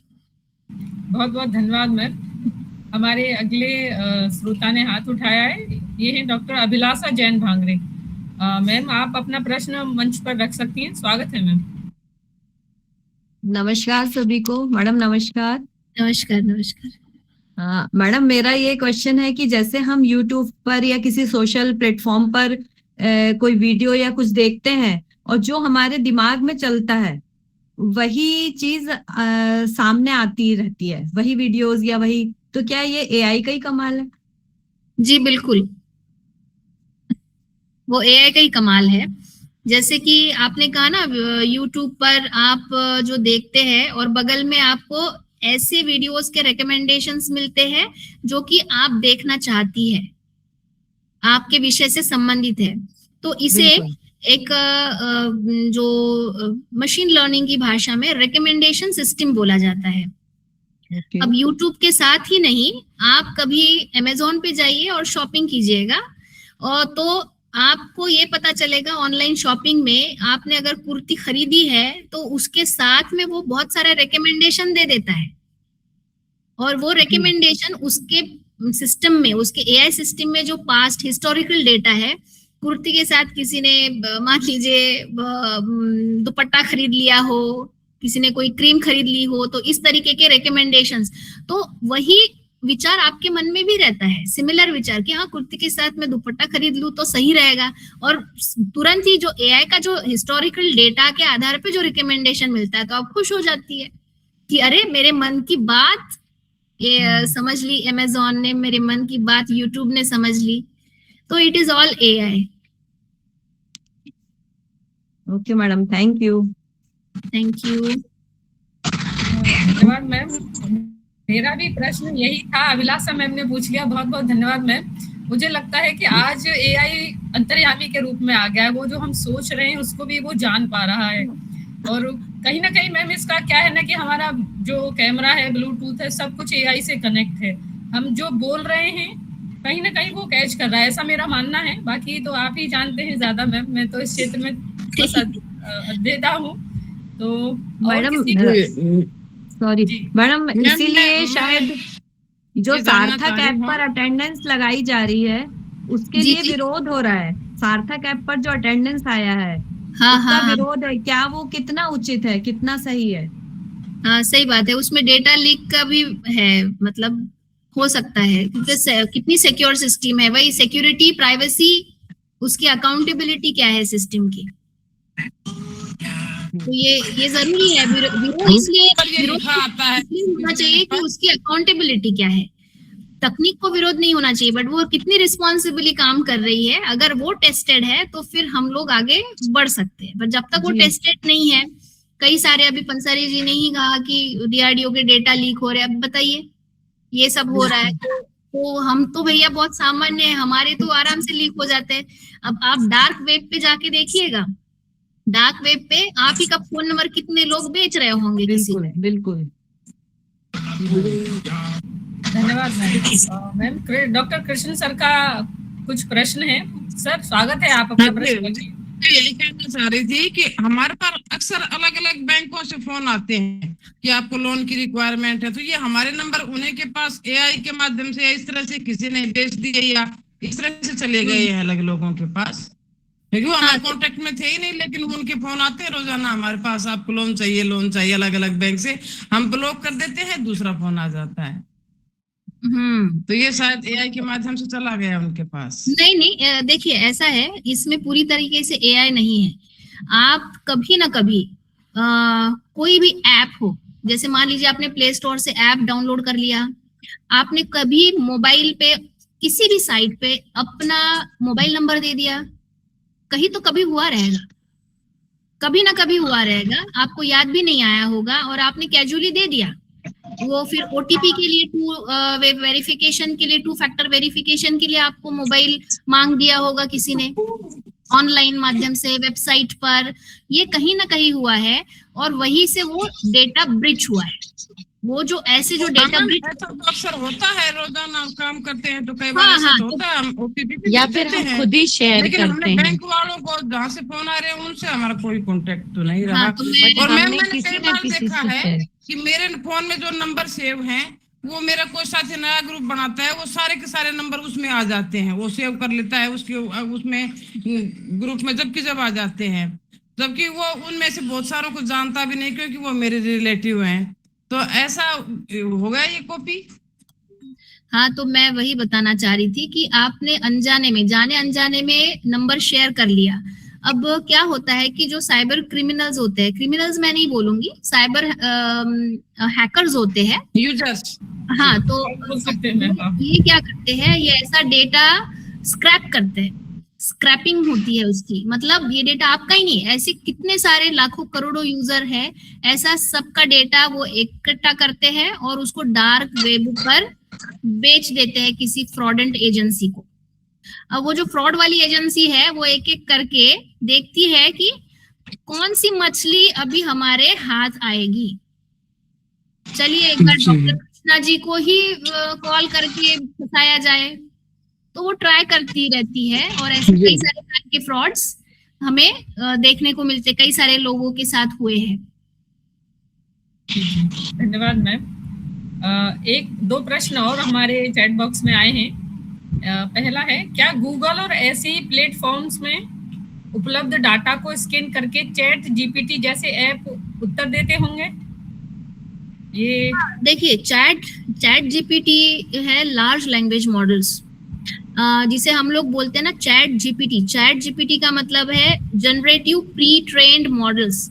तो ये जो प्री ट्रेन्ड मॉडल्स है, वो ऑलरेडी जितना भी डेटा वेबसाइट पर या फिर नेट पर है, उसको एक कलेक्टिव मोड में क्रिएट, एक स्टोर करके उस पर वो ट्रेन हुआ है। तो आप जो भी सवाल उससे पूछेंगे, वो ट्रेन्ड डेटा से आपको उत्तर देता रहेगा। ट्रेन डेटा से वो समय पे वेबसाइट के इंफॉर्मेशन लेगा, उसे जो समय पे वेबसाइट से इंफॉर्मेशन लेने की कभी कभी बात करते हैं ना हम लोग, जैसे चैट जीपीटी को आप पूछेंगे कुछ सवाल, तो वो ना वेबसाइट का रेफरेंस देता है कि ये इंफॉर्मेशन इस वेबसाइट से ली गई है। आपको याद होगा कभी आपने कभी वेबसाइट, मान लीजिए एक उदाहरण में देती हूँ यहाँ पर समझने के लिए, कि चैट जीपीटी को आप पूछिए कि recent recruitments in central university, तो recent recruitment processes in central university में वो क्या करेगा कि वो सेंट्रल यूनिवर्सिटीज के वेबसाइट्स का डेटा वहां पे आपको फेच करके देगा, और साथ ही में उस किस सेंट्रल यूनिवर्सिटी में वो रिक्रूटमेंट प्रोसेस या वैकेंसी है उसका ना वो एड्रेस भी देगा, वेबसाइट का एड्रेस भी देगा। ये जो प्रक्रिया है उसे हम बोलते हैं rag, RAG, that is retrieval augmented generation. सिर्फ वो जनरेशन नहीं है, समझ लीजिए कि मैं बोली कि चलो गाय पे निबंध लिख दो, चैट जीपीटी को मैंने कहा गाय पे निबंध लिख दो, उसने लिख दिया। इसमें जनरेशन है, इसे बोलते हैं ना हम लोग लैंग्वेज को जनरेट कर रहे हैं, निबंध लिख रहे हैं। पर जब कोई सिस्टम मुझे रियल टाइम डेटा की इंफॉर्मेशन देता है, जैसे कि कोई सेंट्रल यूनिवर्सिटी में कौन से रिक्रूटमेंट चल रहे हैं, कौन से सेंट्रल यूनिवर्सिटी में चल रहे, तो उन्होंने मान लीजिए बोल दिया कि केरला यूनिवर्सिटी है, तमिलनाडु यूनिवर्सिटी है, ये है वो है, तो उसमें देगा कि हाँ असिस्टेंट प्रोफेसर की ये नियुक्तियां यहाँ पे होने वाली है, और नीचे में उसके बगल में वो एड्रेस दे देगा, वेबसाइट का एड्रेस। इससे जनरेशन तो है, इसमें जनरेशन तो हो रहा है, पर उसमें RAG हो रहा है, मतलब रिट्रीवल ऑगमेंटेड, मतलब वो वेबसाइट से रिट्रीव करके उसको ऑगमेंट करके वो टेक्स्ट जनरेट कर रहा है। तो चैट जीपीटी अभी रैग भी बन चुका है, मतलब रिट्रीवल ऑगमेंटेड भी है प्लस प्लेन जनरेशन भी होता है उसमें। जी रॉबी जी, बहुत बहुत धन्यवाद मैम, बहुत सार्थक जानकारी आपने दी है। और दो प्रश्न मैम, एक और आए प्रश्न था मेरा मैम। जी अनीता जी बोलिए। मैम, जैसे हम रिसर्च के लिए बेस्ट टूल क्या हो सकता है, क्लाउड या चैट जीपीटी? परप्लेक्सिटी भी है मैम एक। हाँ, परप्लेक्सिटी और क्लाउड पे जा सकते हैं। जैसे हम रिसर्च अगर करना है आपको तो परप्लेक्सिटी पे जा सकते हैं। ओके मैम, अगर मैम कुछ रिसर्च का फाइंड आउट करना हो, जैसे पेपर्स कभी कभी डाउनलोड नहीं होते, तो मैम वो चैट जीपीटी या क्लाउड से हो सकते हैं? नहीं, अभी आप गलत दिशा में जा रही है। देखिए, आपको अगर पेपर डाउनलोड करना है तो आप सिंपल सर्च इंजन पे जाइए ना, गूगल पे जाइए, बिंग पे जाइए। आप चैट जीपीटी की यूज कर रहे हैं, search engine is the best. अब मान लीजिए, अब देखिए आपको रिसर्च करना है किसी विषय में, तो आप अगर चैट जीपीटी को पूछेंगे कि हाँ मुझे ये पेपर डाउनलोड कर दो, तो वो हेल्यूसिनेशंस क्रिएट करेगा। इवन कभी कभी परप्लेक्सिटी भी पॉसिबल है हेल्यूसिनेशन क्रिएट करे। वो गलत इंफॉर्मेशन आपको देगा और आपका पूरा रिसर्च गलत दिशा में चला जाएगा। सही तैयारी आपको ऐसी करनी है कि मान लीजिए आपका जो विषय है, आज का विषय ले लीजिए कि रिस्पॉन्सिबल एआई के बारे में आपको रिसर्च करना है, तो आप गूगल स्कॉलर से, गूगल से पूछिए कि रिस्पॉन्सिबल एआई में कितने रिसर्च पेपर्स है, उनको डाउनलोड कीजिए। और अभी जो उन पेपर का जो एनालिटिक्स करना है, तो उस एनालिटिक्स के लिए आप अभी परप्लेक्सिटी खोलिए, आप अभी चैट जीपीटी खोलिए और बोलिए कि उसका एनालिसिस मुझे पेपर्स का करके दो, उसका समरी करके दो, और या फिर उस पेपर में, कोई पर्टिकुलर पेपर है, उसमें क्या क्या फाइंडिंग्स है, महत्वपूर्ण फाइंडिंग्स है, उसको मुझे रिट्रीव करके दो, उसको एक्सट्रैक्ट करके दो। तो फिर आपका रिसर्च जो है वो धीरे धीरे आगे बढ़ेगा, ना कि आप सीधा जंप करेंगे एलएलएम पे और फिर आप ना खुद ही फंस जाएंगे कि कहाँ गया मेरा रिसर्च। तो ऐसा ना करते हुए, जहां आपको सर्च इंजन यूज करना है वहां आप सर्च इंजन यूज कीजिए, जहां आपको एलएलएम यूज करना है वहां एलएलएम यूज कीजिए। जी पूर्णिमा जी, धन्यवाद मैम। सॉरी अनीता जी, ओके। मैम सुशील कुमार जी ने हाथ उठाया है। सुशील सर जी, स्वागत है सर। आवाज आ रही है सुशील जी सर? शायद उन्हें हमारी आवाज नहीं आ रही मैम। मैं दूसरा प्रश्न रखती हूँ। हाँ आ रही है। हेलो, जी सर बोलें। नमस्कार मैम। हाँ नमस्कार सर। मैम, आपका जो लेक्चर है बहुत ही ज्यादा लाभदायक और बहुत अच्छा लगा। मैं कंटिन्यू आपसे अटैच रहा। मेरे मन में एक प्रश्न है मैम कि क्या चैट जीपीटी या एआई, किसी भी ऐप में एआई जो होता है वहाँ पे हम डाटा यूज करते हैं, अपना डाटा फिल कर देते हैं। अब भारतीय ऐप में बना हुआ जो एआई है वहाँ पे हमने डाटा फीड कर दिया, क्या वो दूसरे इजराइल या अमेरिका जैसे देशों में सर्कुलेट हो जाएगा हमारा डाटा? वो कौन सा ऐप है, नाम बता सकते हैं क्या आप? जैसे कि मैं चैट जीपीटी ही ले लेता हूँ। हाँ। या फिर हमारा फ्लिपकार्ट हो जाता है, अमेजोन हो जाता है या कोई और हो जाता है, हमारा कोई भी ऐप हो, उसको एक्टिवेट करने के लिए हमें अपना डाटा देना पड़ता है ना, उसमें जी नाम क्या है, फोन नंबर क्या है, वगैरह वगैरह। क्या ऐसा ही भारतीय देश में बना हुआ ऐप को हम जो डाटा देते हैं, क्या वो पूरी दुनिया में हमारा डाटा फैला देता है? नहीं, वो ऐप नहीं फैलाता है। देखिए, वो ऐप ना किसी विशिष्ट कार्य के लिए बना होता है। जी मान लीजिए कि कोई दो सरकारी ऑफिसेस है, उनको कम्युनिकेट करने के लिए या फिर उनकी व्यवस्था गवर्नेंस को, ऑफिस गवर्नेंस को करने के लिए कोई ऐप बना दिया है, तो जी डेटा कभी नहीं देगा। मैम, ये तो हो जाता है सरकारी, स्पेशली परफेक्टली कोई एक डिपार्टमेंट के लिए। जी, मैं उस सोशल मीडिया की ऐप की बात कर रहा हूँ। सोशल मीडिया ऐप का मतलब ये है, देखिए सोशल मीडिया ऐप तो चैट जीपीटी नहीं है। सोशल मीडिया से क्या मतलब है आपका? सोशल मीडिया जैसे हमारा किसी ने फेसबुक की तरह कोई ऐप चैट करने के लिए, एक दूसरे से मिलने के लिए ऐसा कोई ऐप बना देता है, वहां पे एक्टिवेट हो जाते हैं, तो मैं उस टाइप की ऐप की बात कर रहा हूँ। ठीक है, ठीक है, तो मैं आपका सवाल समझ गई हूँ, बहुत अच्छा सवाल है आपका। अब देखिए, आपने फेसबुक से तुलना की है उसके ऐप की, ठीक है? जी जी अगर वो फेसबुक जैसा है तो वो आपका डेटा कहीं पे फैलाएगा नहीं, क्योंकि फेसबुक में खुद कई सारे सिक्योरिटी फिल्टर्स लगे हुए। इवन कहीं तो भी अगर मान लीजिए आपका डेटा कहीं डाइवर्ट भी हो रहा है तो भी फेसबुक अलर्ट होता है। साथ ही में फेसबुक ने इतना अच्छा लैंग्वेज प्रोसेसिंग मॉडल उपलब्ध कराया है कि आपको किसी का अगर अब्यूजिव पोस्ट आता है, मतलब गलत कुछ बोला जाता है आपको, तो भी वो उसको डिटेक्ट करता है। तो खैर, ओवरऑल अगर फेसबुक जैसा है, फेसबुक जैसी उस ऐप की पॉलिसीज है, तो मुझे नहीं लगता है कि वो कुछ ऐप अगर फेसबुक जैसा है तो। एक्चुअली मैंने किसी न्यूज का को क्लिपिंग मैंने सुना था, उन्होंने ये ऐसा कुछ बताया था कि आपका यूज किया हुआ डाटा इजराइल आपकी डिमांड के अकॉर्डिंग ही आपका डाटा उठाता है, फिर वो वैसी ही सप्लाई आपको देता है देश में। ये सही है? हाँ हाँ, ये सही है। ये सही इसलिए है, मैं एक आपको केस स्टडी सुनाती हूँ इसके बारे में कि जैसे कि आपने कहा कि आप कोई ऐप का उपयोग कर रहे हैं, आप अपना डेटा दे रहे हैं, ठीक है? तो जी हाँ, जो डेटा है वो ऐसे अनजाने ऐप, मैं फेसबुक की बात नहीं कर रही हूँ, कोई अनजाना ऐप है जिसकी ऑथेंटिसिटी आपको नहीं पता है, ऐसे ऐप में अगर आप डेटा डालते हैं तो डेफिनेटली आपका डेटा ब्रीच लीक होने का चांस है। तो ऐसा एक केस स्टडी मैंने मेरे इसमें आया है पढ़ने में कि किसी को, मतलब आप जैसा ही कोई एक व्यक्ति है, बहुत ही भोला भाला, जिसको बहुत ज्यादा उस बारे में नहीं पता है, उसको एक मेल आ जाता है, हाँ, किसी देश से मेल आता है कि हमें बहुत बड़े बड़े ये खोलने हैं, मतलब आउटलेट्स खोलने हैं हमारे कंपनी के, और कंपनी के लिए हमें कोई ऐसा देश में प्रतिनिधि चाहिए, मतलब कोई एक सिंगल पॉइंट ऑफ कांटेक्ट होता है उस देश में, वैसा व्यक्ति चाहिए।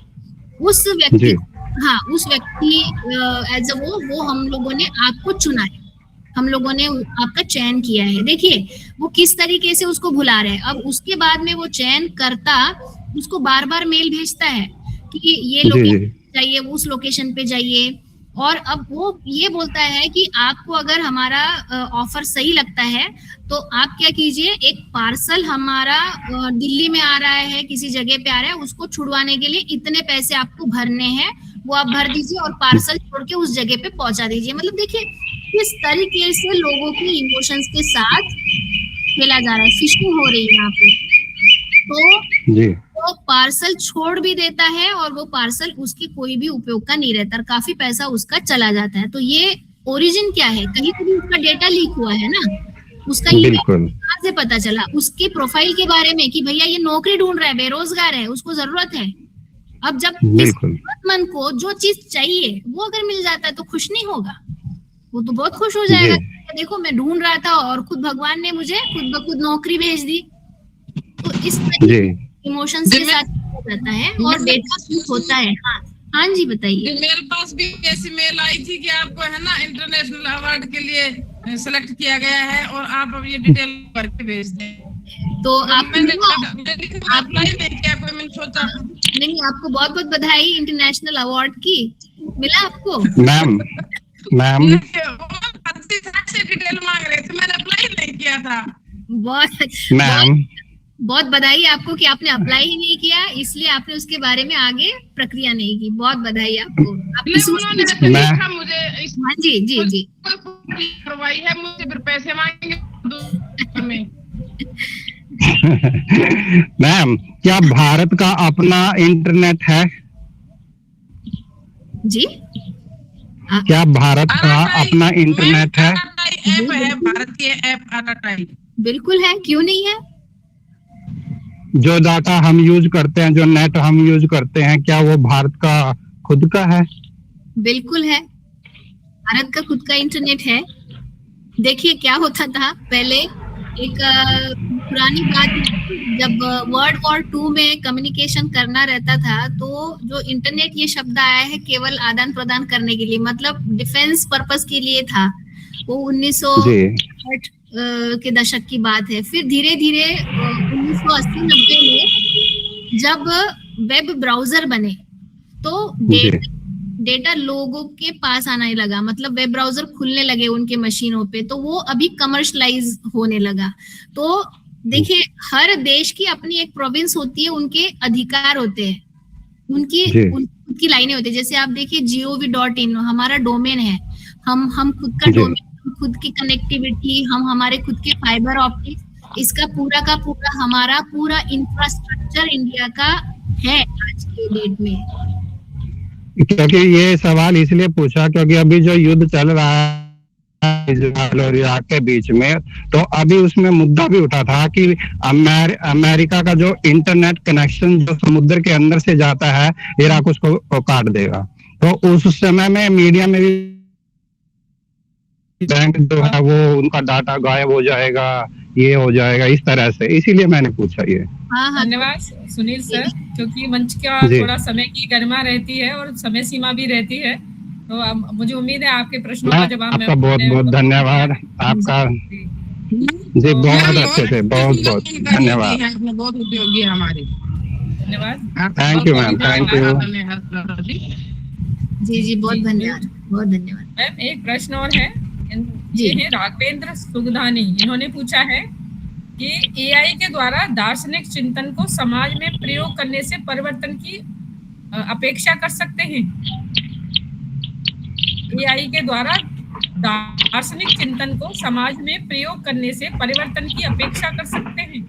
बिल्कुल कर सकते हैं, बिल्कुल। बहुत अच्छा प्रश्न है। जैसे कि अभी हम लोग ना इसकी बातें कर रहे हैं ना, इंडियन नॉलेज सिस्टम की, इंडियन फिलोसॉफी की, जो उन्होंने कहा दार्शनिक, तो इंडियन फिलोसॉफी, दर्शन शास्त्र अगर हम लोग एआई सिस्टम में एम्बेड कर लेते हैं, हमारे भारत में जो मूल्य हमें सिखाए गए हैं, देखिए निष्पक्षता तो सिखाई गई है ना।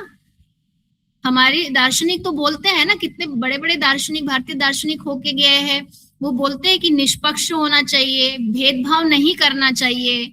तो ये सारे मूल्य रिस्पॉन्सिबल एआई में अगर आते हैं, एआई में मतलब रिस्पॉन्सिबल उत्तरदायी कृत्रिम बुद्धि में आते हैं, तो उस तरीके का डेफिनेटली काम करेगा, उस संस्कृति के हिसाब से, उस दर्शन शास्त्र के हिसाब से काम करेगा, और एक समाज परिवर्तन का एआई एक आधार बनेगा।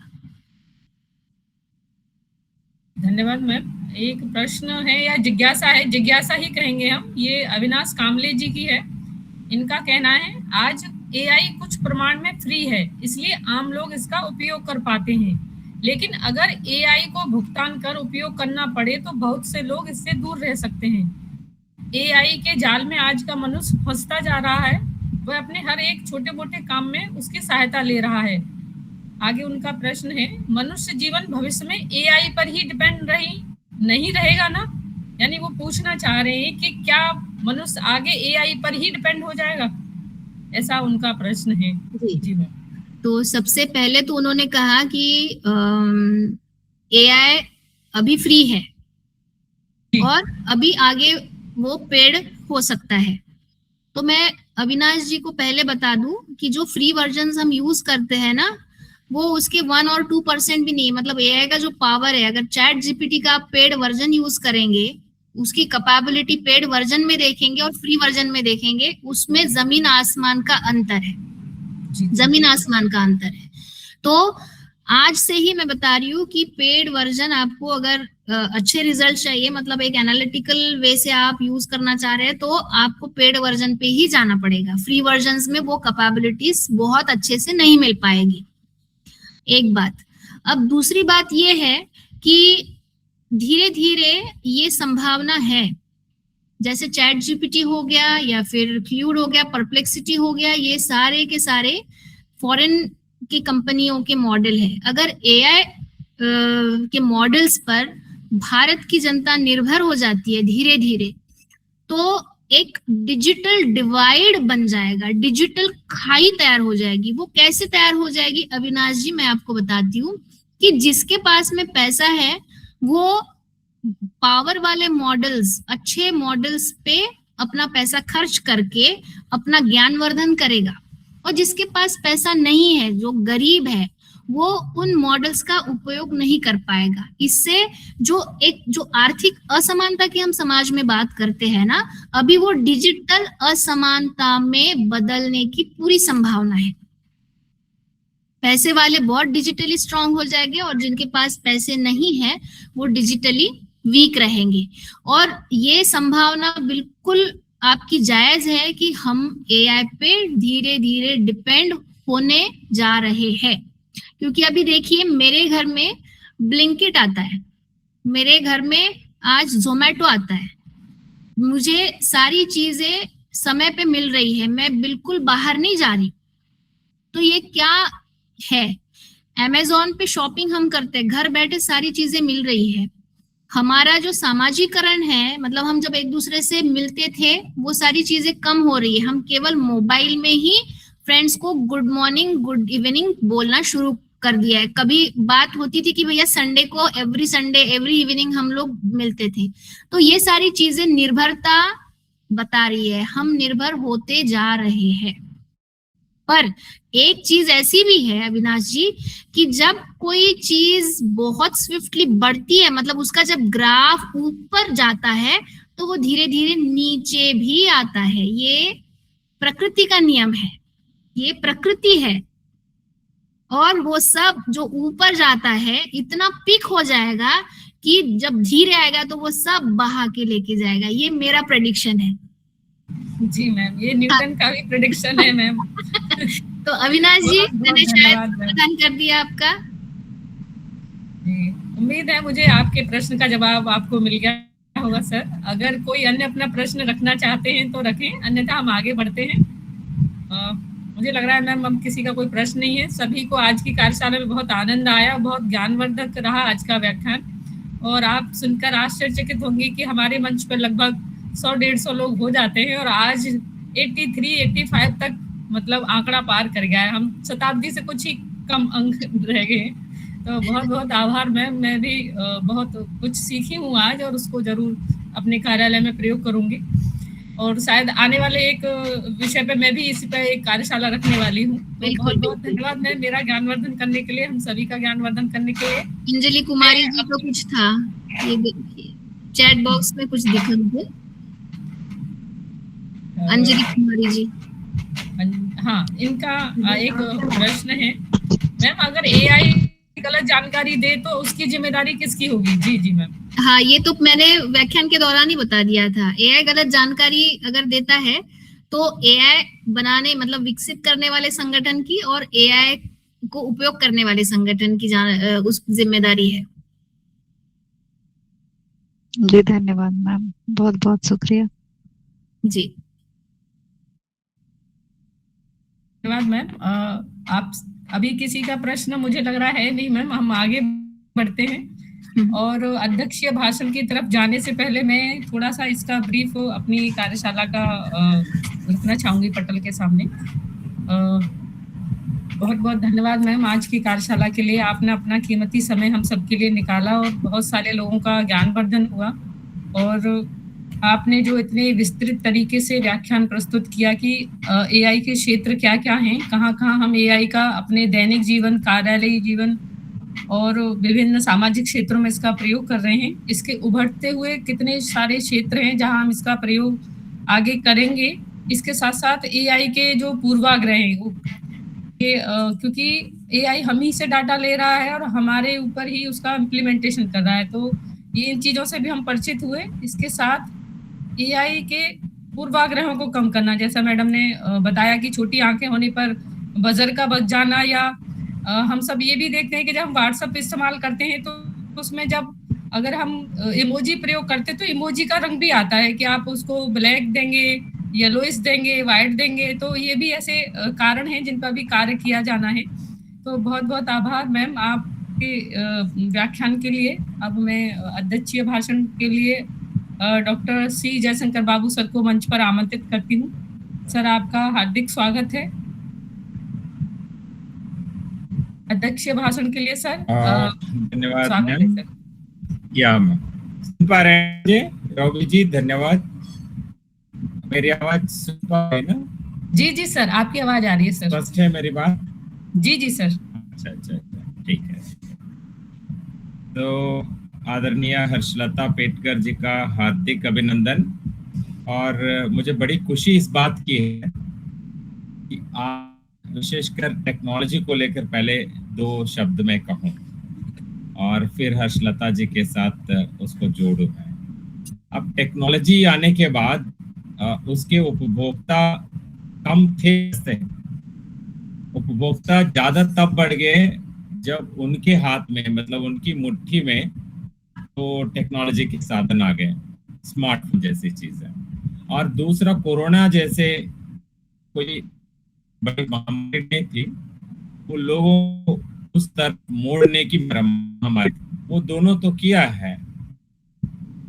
तो मगर वास्तव में हम विश्वविद्यालय जिसको मानते हैं कि विश्वविद्यालय का लक्ष्य क्या है, विश्वविद्यालयों को केवल कंज्यूमर नहीं रहना है, नॉलेज के प्रोड्यूसर होना है। तो उस दृष्टि से हमें बहुत ही आदर पूर्वक कहना है कि हर्षलता जैसे वहाँ पे अंतर्राष्ट्रीय महात्मा गांधी जी के नाम से बने हुए अंतर्राष्ट्रीय हिंदी विश्वविद्यालय में हिंदी के माध्यम से ज्ञान प्रसार करने में, मतलब ज्ञान उत्पादक कार्य जो कर रही है जी, इसके लिए हम अत्यंत गौरव और गर्व का महसूस करते हैं। उनका तहे दिल से हार्दिक अभिनंदन करते हैं। तो विश्वविद्यालय में ऐसे बहुत कम संख्या के लोग मिल रहे हैं इन दिनों में। तो एक पूर्वाग्रह नहीं है मेरा, ये सच है, क्योंकि कम समय नहीं बिताया विश्वविद्यालयों में। और आपको पता है 17 नौकरियां बदल के जब विश्वविद्यालयों में आया तो पूरा मुझे पता है कि विश्वविद्यालयों की क्या दुस्थिति है आज। तो उस दुस्थिति को लेकर आज कक्षा में मैं बोल रहा था कि आज कई सारे विद्वान पैदा हो चुके हैं, हर विषय के विद्वान पैदा हो चुके हैं। किसके भरोसे? चैट जीपीटी के भरोसे। चैट जीपीटी डिस्क्लेमर सामने रख देता है। जैसे अभी एक सवाल भी आया था जिसका जवाब हर्षलता जी ने दिया। डिस्क्लेमर क्या होता है? चैट जीपीटी कहता है कि आपका एआई गलतियां कर सकता है। ठीक है, एआई गलतियां कर सकता है, इसके बावजूद इतने उम्मीद के साथ जो अपना विषय क्षेत्र नहीं है उससे संबंधित भाषण तो उसी एआई से लेके आके मंच पे पेश करते हैं। तो ये विश्वविद्यालय में तो नहीं होना चाहिए, क्योंकि विश्वविद्यालय में अपने अपने क्षेत्र के विद्वान तो होते हैं, तो उनको इतना भी भरोसा नहीं कि वहां कोई विद्वान ही नहीं होते। ठीक है, तो ये उनका जो पूर्वाग्रह है, मतलब उनका दिमाग ऐसा है कि कोई नहीं है, हम ही बड़ी गानी है। और वो चैट जीपीटी से ले आके चैट जीपीटी को थोड़े से ऐसे सवाल दे दीजिए तो आप मतलब जैसे बहुत छोटे से सवाल भी दे दीजिए तो कभी कभी कर देता है गलती, तो जानबूझकर भी गलती कर रही है मान लीजिए, क्योंकि इसमें मैं एक एंगल दे देता हूँ, कमर्शियल एंगल। ठीक है, आपको जैसे हम लोग सबसे पहले गूगल के पास ही जाते हैं, तो गूगल आप सर्च करते हैं, गूगल सर्च। अच्छा पांचाल जी आप बोलना चाहते हैं तो थोड़ा सा बोल लीजिए उस तरफ, इधर माइक बंद कर लीजिए सर, जारी रखिए। अच्छा, गूगल में हम लोग सर्च करेंगे कोई शब्द डाल जी, तो गूगल में हम सर्च करेंगे तो गूगल आपको जो जवाब देता है तो उसका कमर्शियल आधार पर आपको जवाब दे रहा है। तो उसमें क्या हो रहा है, आपको जो मतलब 1 से 10 तक के जो जवाब है उसमें उनकी जरूरत के अनुसार भी जवाब आ जाते हैं, जरूरी नहीं कि वो आपकी जरूरत के अनुसार जवाब आए।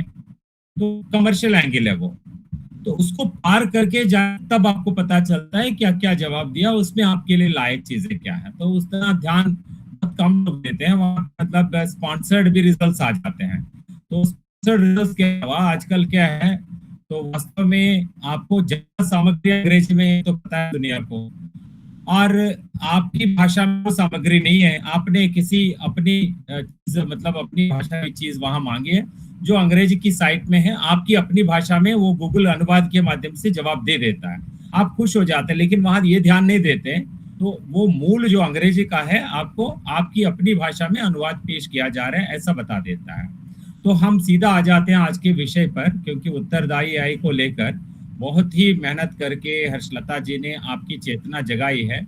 तो मैं देख रहा था कि आज जितने सारे उनके सामने सवाल आए हैं, तो वो सवाल छोटे मोटे सवाल नहीं थे, बहुत अच्छे सवाल थे। तो वो सवाल ही साबित करते हैं कि रॉबी जी ने जो पूर्वानुमान लगाया था कि इस मंच में आज 100 से कम लोग आए हैं, तो उसको भी मैं स्पष्ट कर देता हूँ, लोग आते रहते हैं जाते रहते हैं।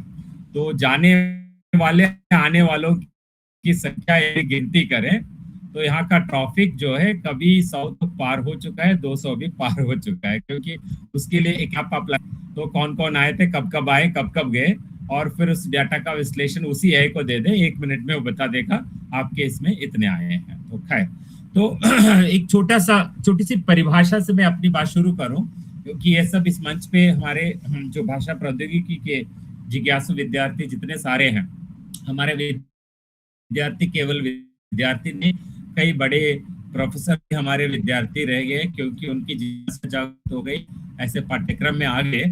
तो मैं अपना वो भी बताता रहता था कि जो वहाँ महात्मा गांधी अंतर्राष्ट्रीय हिंदी विश्वविद्यालय में एमए हिंदी के विद्यार्थियों को तो आधा प्रौद्योगिकी वो पढ़ा देते, मेरे जैसे व्यक्ति की जरूरत नहीं थी बोल के।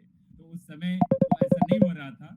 तो ये अत्यंत गौरव की बात है कि उसी विभाग से हर्षलता जी सामने आकर तो आज विश्वविद्यालय का जो मूल लक्ष्य है उस लक्ष्य की दिशा में आगे बढ़ रही है, ये हमारे लिए अत्यंत गौरव की बात है। जैसे मैं कह रहा था कि एआई की एक छोटी सी परिभाषा मैं दे दूं जिससे कि बेहतरीन आप समझ जाएंगे। तो वो परिभाषा आप सब जानते ही है, क्या है, मनुष्य जैसा सोचना और मनुष्य जैसा व्यवहार करना। तो बहुत छोटी सी परिभाषा है, मतलब एक तो सोच से संबंधित और दूसरा व्यवहार से संबंधित। सोच जैसे हम सोचते हैं वो भी वैसे सोचे, क्योंकि वो बुद्धि है, वो हमारी भी बुद्धि है, उसकी भी बुद्धि है। तो उस बुद्धि को क्या कह रहे हैं, मलयाली कहते हैं उसको निर्मित बुद्धि, हम लोग कृत्रिम बुद्धि कहते हैं, किसी ने यंत्र बुद्धि कहा, किसी ने मशीनी मस्तिष्क कहा, कुछ भी कहा। वो मशीनी तो है, लेकिन वो मनुष्य जैसा सोचने लगे और दूसरा सोचने लगा तो व्यवहार करने लगे। अब आज की स्थिति में मनुष्य जैसा व्यवहार हम नहीं चाहेंगे, क्योंकि कई सारे मनुष्य जैसे अभी हर्षलता कह रहे कि हम में सामाजिकता घटती जा रही है, और मनुष्य मनुष्यवत व्यवहार जब नहीं कर रहा है तो मशीन मनुष्य जैसा व्यवहार ना सीखे, तो वो भी मतलब एक बड़ा पूर्वाग्रह मशीन के साथ हमें लगाना पड़ेगा। तो उसको आप समझ रहे होंगे। तो मनुष्य आज बिगड़ के तो जिस ढंग से व्यवहार कर रहे हैं, तो वैसे व्यवहार का पूर्वाग्रह यदि मशीन में आ गया तो बिल्कुल हम नहीं बच पाएंगे। क्या आपको से भी हमें खा लेंगे, क्यों नहीं खाएंगे, से कहता है, लेकिन अब खाने का आपने सिखाया तो वो खा भी सकता है। तो वैसे मतलब अब आपको उत्तरदायी कौन है, सबसे अंतिम जो सवाल आया था, तो आपको चैट जीपीटी गलती दे दे, मतलब गलत जवाब दे दे, कौन उत्तरदायी है। तो इसका हर्षलता जी ने बहुत बढ़िया जवाब दे दिया, जो निर्माता है और जो उपयोग करता है, दोनों जिम्मेदार है। तो अभी भी वही है कि हम उपयोगकर्ता के रूप में हमारी अपनी जिम्मेदारी होनी चाहिए। तो हम तो विश्वास के साथ, मैं देखिए एक तेलुगु भाषी होने की वजह से तेलुगु के बड़े जैसे कबीर जैसे एक संत है वेमना, तो मैंने एआई से कहा आप वेमना के 4 पद्य मुझे पेश कीजिए सामने, तो उसने पेश कर दिया। वो बिल्कुल वेमना के पद्य नहीं थे। तो अंत में जैसे एक मुकुट कहा जाता है कि जैसे कबीरा जैसा उसने एक वेमना का शब्द प्रयोग कर लिया और आपको विश्वास हो जाएगा कि वो वेमना के पद्य है। जब उसका ज्ञान मेरे पास है, मैंने तुरंत कहा ये वेमना के पद्य नहीं है। तुरंत जवाब दे देता है, हाँ माफ कीजिए आपने सही कहा कि ये वेमना के पद्य नहीं है। तो ये क्या हो गया, मतलब उसको हाजिर जवाबी आ चुकी है तो वो दे रहा है। मतलब इसके तकनीकी पक्ष में हम जाकर बात करें तो उसी को लेकर आज निश्चित रूप से बहुत गहराई से हर्षलता जी ने आपके सामने पेश किया।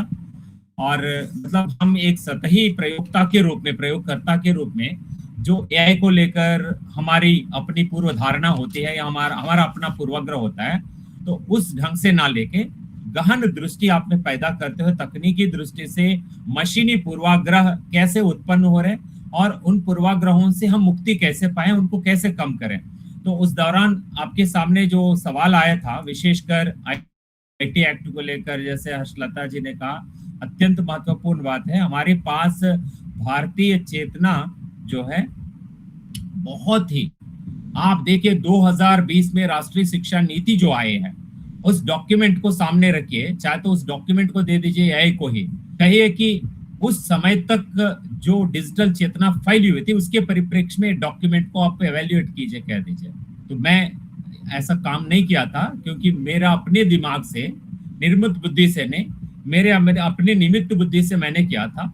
तो काफी मतलब ऐसे हैं कि जैसे अभी हम लोग फॉन्ट्स को लेके या यूनिकोड को लेके और आज वेब पर भारतीय भाषाओं की जो समस्याएं उनको लेके जब सवाल उठते हैं हमारे पास, सारे साहब कई सारे संदर्भ उठाए चुके हैं, तो चूंकि उनका भी एक पूर्वाग्रह था वहां पे, इसको मैं जस्ट संदर्भ देके ही कह रहा हूँ कि चूंकि वे यूनिकोड के साथ जुड़े हुए थे, उनको वो पॉइंट नहीं था कि यूनिकोड से संबंधित बिंदु कहाँ जा रहे हैं। तो क्योंकि अभी एक असमिया का संदर्भ मेरे सामने आया, असमिया में कुछ एक्टिविस्ट हैं, तो उन एक्टिविस्ट के संदर्भ में जब उन्होंने यूनिकोड को लिखा, यूनिकोड ने कहा कि भारत सरकार ने उनको वो सूचनाएं दी है, मतलब जो उनको अपनी भाषा में समस्याएं थी, तो ये समस्याओं का समाधान आपने क्यों नहीं किया। तो उन्होंने कहा जिस हद तक हम भारत सरकार से सूचनाएं मिली है, मिला उस हद तक हमने किया। तो निर्देश कौन दे रहे हैं फिर? अब भारत सरकार के पास मान लीजिए शिक्षा मंत्रालय के या किसी मंत्रालय के पास, जिस मंत्रालय के पास भी जाए, अंततः से किसी के पास पहुंच जाता है। किसी के पास जो हो जाता है, तो मैं एक छोटा सा उदाहरण देके फिर जाऊंगा। तो मैं, आपको पता है डिजिटली ज्यादा प्रचार करता रहता हूँ अपने पाठ्यक्रम का, क्योंकि वो हिंदी माध्यम का है तो करना ही है। तो क्योंकि आपको अंग्रेजी माध्यम का होता है बिल्कुल प्रचार की जरूरत नहीं, दुनिया को पता है, जुड़ जाएंगे, सीखेंगे। हिंदी के माध्यम से करना पड़ रहा था। उस दौरान एक विद्वान ने मुझे, एक विद्वान मतलब वो बड़े मतलब विश्वविद्यालय के बड़े पद के अधिकारी ने मुझे कहा, हम अपने जमाने में हमने कोई टेक्नोलॉजी नहीं सीखी और इसका सीखने का भी मन नहीं रहा, अभी भी नहीं सीख पा रहे हैं, लेकिन आप अच्छे काम कर रहे हैं। इसका आशय ये नहीं है कि आज के जमाने में ऐसे के तैसे रह जाए। तो जैसे आज की स्थिति में ऐसे के तैसे रह जाए तो कल क्या होगा? तो कल जहां गए आप वहीं फंस गए, तो आपको कोई वहां आपकी मदद करने वाले नहीं है। थोड़ा तो कुछ होना चाहिए कि जैसे मान लीजिए लिफ्ट में आपको लिखा होता है, तो लिफ्ट में आपको कोई इमरजेंसी की स्थिति है, अमुक नंबर पे आप कॉल कीजिए। आमतौर पे हम ये भी करते रहते, मोबाइल जो है आपका लिफ्ट के अंदर जाने के बाद बंद हो, अब किसको कॉल करें भैया? वहां पे कोई और साधन नहीं है, वहां पे कोई और साधन नहीं है। आप कोई अलार्म बजा रहे हैं, कोई उसको सुनने वाला नहीं है, तो कौन करेंगे? तो एक छोटा सा उदाहरण है, ये ऐसे संबंधित नहीं है। तो ये स्थिति में ही आप क्या गंभीरता पैदा हो जाती है कि क्या हो गया आपको। अब वैसे अब एआई परिप्रेक्ष्य में जो समाज का विकास होगा और एआई जैसे साधन ज्यादा हो जाएंगे, तो वहां आपकी क्या स्थिति होगी जब तो बिल्कुल नहीं सीख रहे हैं। तो जैसे मैंने कहा कि आपका कोरोना की महामारी फैलाई गई थी, कोरोना जैसी स्थितियां आई जो 18वीं सदी में आई, 19वीं सदी में है, 20वीं सदी में। तो 20वीं सदी इतनी सतर्क सदी है, 18वीं और 19वीं इतनी पिछड़ी सदियां थी। तो आप इतने अग्रगामी है, इतने एडवांस्ड है इतने आगे बढ़ गए हैं, तो फिर वही स्थिति में क्यों है आप? तो फिर भी राम भरोसे में क्यों रह गए आप? तो मतलब ये है कि परिस्थितियां क्या है, जैसे आपका यंत्रीकरण शुरू हुआ था 19वीं सदी में, यंत्रों को आप मानने के तैयार नहीं थे, यंत्रों को मानने के लिए आपको तैयार करवाने के लिए कोई प्रकोप आ गया था, तो वैसे ही प्रकोप के रूप में इसको देखा जाना चाहिए, उस दृष्टि से मैं मानता हूँ। लेकिन आज हर्षलता जी ने जिस दृष्टि से आप में AI से संबंधित तकनीकी चेतना बढ़ाते हुए उन्होंने पूर्वाग्रह जो भी प्रवेश कर गए AI में, तो ये तमाम तरीके स्वरूप बताते हुए उनको कैसे कम करना चाहिए, तो उसमें उत्तरदायी है कि पूर्वाग्रह को कम करने से संबंधित बिंदु उन्होंने जैसे जैसे जिन तत्वों को लेकर बात की है, अत्यंत महत्वपूर्ण तत्व है वे, निष्पक्षता हो, पारदर्शिता हो, जवाबदेही हो, गोपनीयता हो और सुरक्षा और विश्वसनीयता जैसे तमाम बिंदुओं को लेकर उन्होंने, तो विशेषकर डाटा की विविधता को और हम उसको स्थानीयकृत करते हुए, जैसे अंत में सवाल भी आए थे कि हम अपने को भारतीय संस्कृति से सिखाएं, तो एक छोटा सा मैं उदाहरण देना चाहता हूं। तो आजकल जब दुनिया भर प्रयोग कर रहे हैं, तो मेरे पास भी सैकड़ों अपने जमाने के जब टीचिंग करता था, कई तो मैंने PPTs तो बनाए थे। तो चलो अब जब AI का प्रयोग करके कुछ PPT बनाए जा रहे हैं, मैं कुछ कंटेंट दिया, उसको अपना नोट्स दे दिया और इसके बेसिस पे आप बना दीजिए, तो उसने न केवल अपने नोट्स का प्रयोग किया, पूरी दुनिया चीजों का प्रयोग करके उन्होंने PPT बना दिया था और फिर अगले दिन मैंने एक और दे दिया। तो दोनों का भी मैं एक यहाँ बता देता हूँ। देखिए पूर्वाग्रह कैसा है उसका। तो पूर्वाग्रह, उसके पास जो विषय है उस विषय पे उसके पास इतना डाटा है और ऐसे डाटा की दृष्टि से वो ट्रेंड भी है, तो उसने बहुत बढ़िया जवाब दे दिया था और PPT भी बना दिया था। और जब दूसरे का मैंने दिया था, उसके पास डाटा है जरूर, लेकिन उस विषय में उसने वैसे बना के क्या किया, पूरे स्लाइड्स बना, 35 स्लाइड। मुझे आप 10 मिनट में जाना, 35 स्लाइड बना के उसने कहा इसको आप बना लीजिए PPT। मैंने पूछा आप ही बना के दीजिए, जैसे कल मैं था। उसने कहा मैं केवल कर आपको जवाब देने में सक्षम हूँ, PPT बनाने में सक्षम नहीं हूँ। ठीक है, तो सेम ऐप की बात कर रहा हूँ, जिस ऐप ने एक विषय पे दिया था, एक विषय पे दिया था। एक विषय जो था जिसपे उन्होंने दिया था वो पश्चिमी विषय था, और एक विषय जो था वो भारत का। संदर्भ आप समझ गए होंगे, पश्चिम से संबंधित बात, तो उस बढ़िया सा उसने पेश कर दिया था।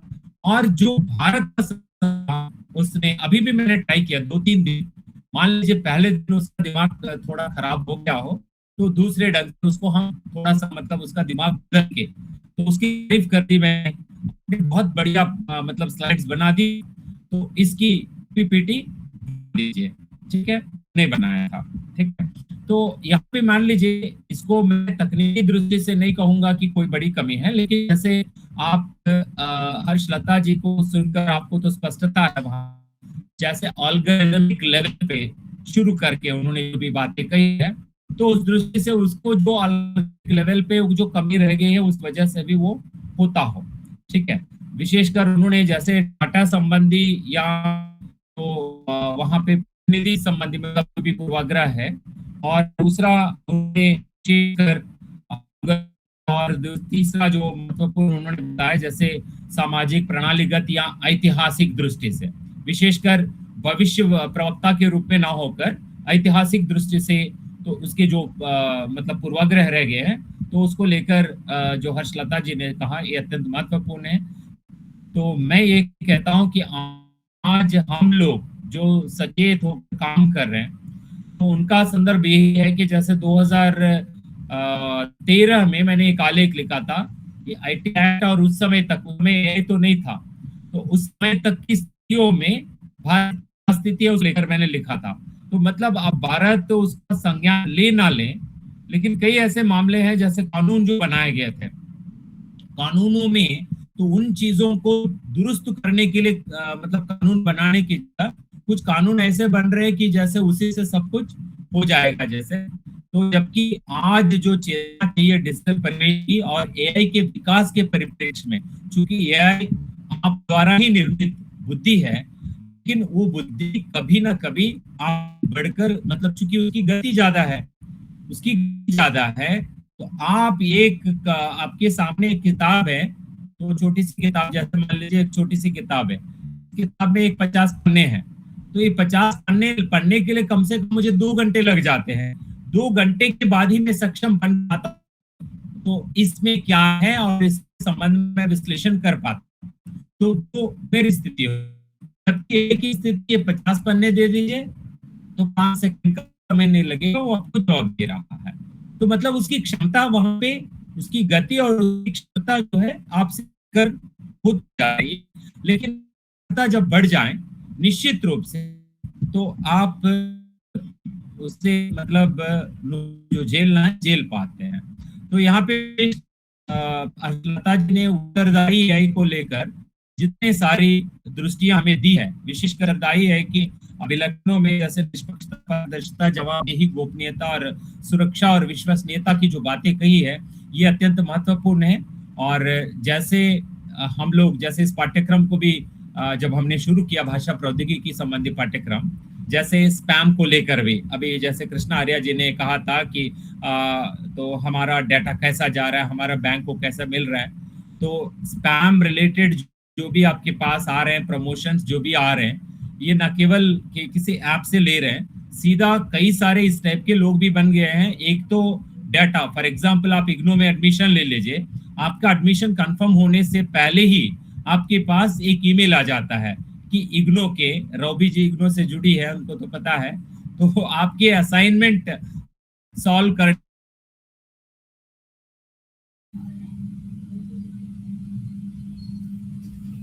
एक वो तो है।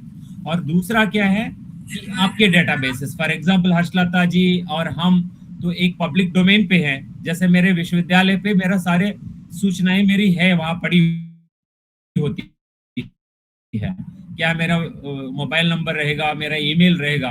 अब इन पर सैकड़ों स्पैम आते ही रहेंगे, कारण वो उस टाइप के ही लोग आएंगे वहां पे। जैसे हम लोग एकेडमिक्स हैं तो एकेडमिक फील्ड के लोग आएंगे, हम इस प्रकार का आपसे कोलैबोरेशन चाहते हैं, उस प्रकार का कोलैबोरेशन चाहते हैं, तो उस प्रकार से फिर वो कमियां रह जाती है। तो आज के विषय के परिप्रेक्ष्य में मैं बस अपनी बात को सीमित करते हुए तो पुनः हर्षलता जी का अभिनंदन करते हुए अपने विषय पर केंद्रित होकर, बाकी जब जिज्ञासाएं जागृत हुई, अपने तमाम प्रतिभागियों ने जितने सारे सवाल किए, तो उन सबको बेहतरीन जवाब देते हुए हर्षलता जी ने तो आज ज्ञानदान जो दिया है, उसके लिए मैं पुनः आत्मीयता पूर्वक उनके प्रति श्रद्धा पूर्वक नतमस्तक हूँ। और हम चाहेंगे कि हर्षलता जी हमारे साथ लगातार जुड़ी रहें और हमारे इस मंच को ज्ञानदान देते रहें। और विशेषकर जैसे मैंने कहा कि विश्वविद्यालयों में मतलब विश्वविद्यालयों से जो अपेक्षाएं हैं, वो अपेक्षाएं आजकल कम होती जा रही है, और विश्वविद्यालय दिन दुगुनी नहीं, रात चौगुनी नहीं, रात 10 गुनी बढ़ रही है। और ऐसे विश्वविद्यालय बढ़ रही है जैसे उन विश्वविद्यालयों के संबंध में कई सारे पिछले दिनों में आए थे, कई सारे निजी विश्वविद्यालय में बिल्कुल गुणवत्ता नहीं है, लेकिन अब पता नहीं कि क्या मतलब प्रगति है हमारी। तो ऐसे विश्वविद्यालयों की संख्या बढ़ती जा रही है, तो गुणवत्ता वैसे बरकरार रहनी चाहिए। तो वैसी गुणवत्ता है तो ज्ञान संवर्धन करते रहना चाहिए और ज्ञान के उत्पादक की भूमिका निभाते रहना चाहिए।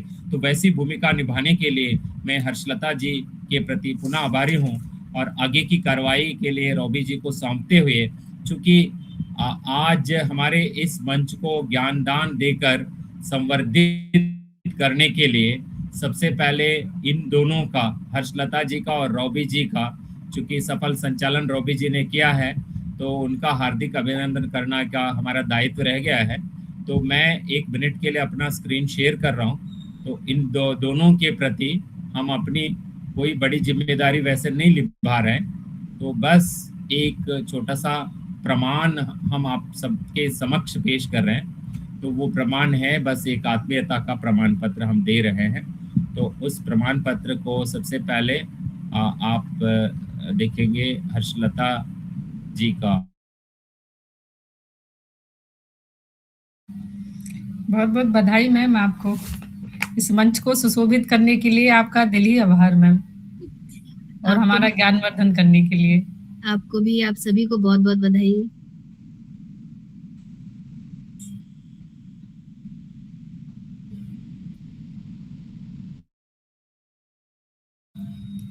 सर सर्टिफिकेट शेयर नहीं हो रहा है मैम का।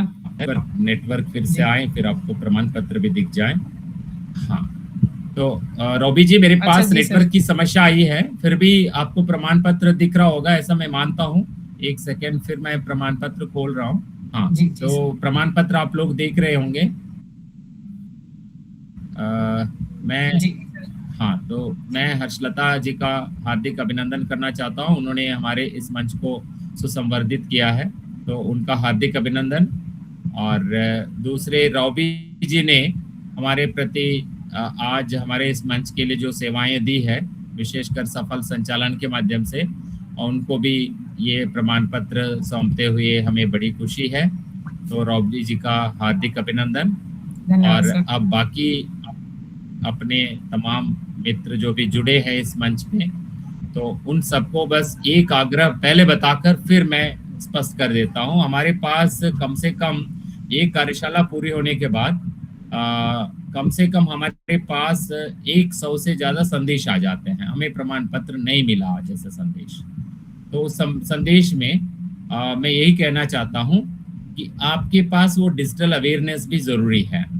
हम लोग बार बार कहते हैं कि आपकी सिक्योरिटी मेंटेन होने के लिए आपके पास जो एप्स है, वो एप्स आपको हमारा सबसे पहले हम लोग जो लिंक आपसे साझा करते हैं, वो लिंक आपको एक्टिव नहीं दिखता है कभी कभी।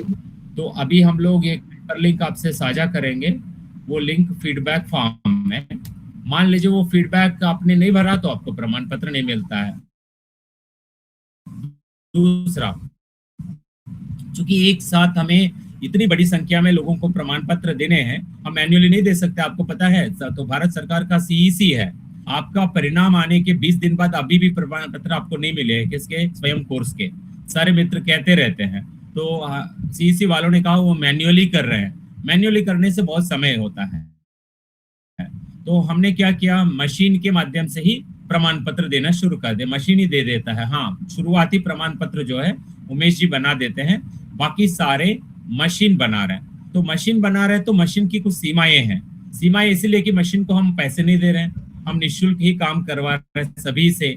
जैसे हर्षलता जी के प्रति हमने कोई यहाँ पे उन्होंने जो ज्ञानदान दिया, उसके लिए हम कोई मानदेय नहीं दे रहे हैं, ना रॉबी जी के लिए हम दे रहे हैं, ना किसी के लिए। तो वैसे ही हम मशीन से हम निःशुल्क जो भी सुविधा है उसका प्रयोग कर रहे हैं। उसकी सीमा आप जानते होंगे। तो जैसे ऐसे प्रमाण पत्र एक दिन 50 ही वो जारी करता है, फिर 24 घंटे के बाद फिर दे देता है। तो आप अभी जो लिंक मैंने साझा किया, अभी साझा किया है मैंने, उस लिंक का प्रयोग करते हुए आप फॉर्म भर दीजिए और आपको प्रमाण पत्र बेशक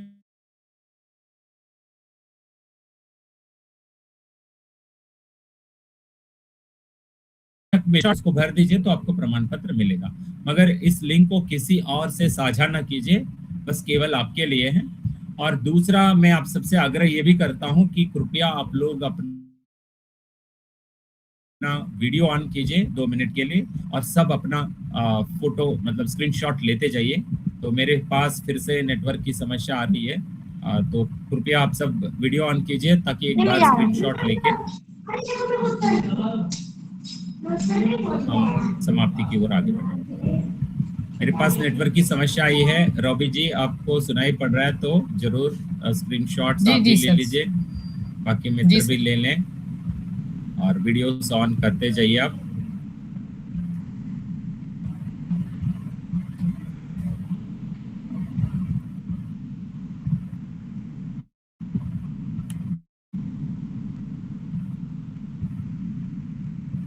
हाँ रॉबी जी, मेरे पास नेटवर्क की समस्या बार बार आ रही है। सब स्क्रीनशॉट्स ले लें, सब वीडियो ऑन करने के साथ, और फिर उसके बाद समाप्ति की घोषणा की जा सकती है।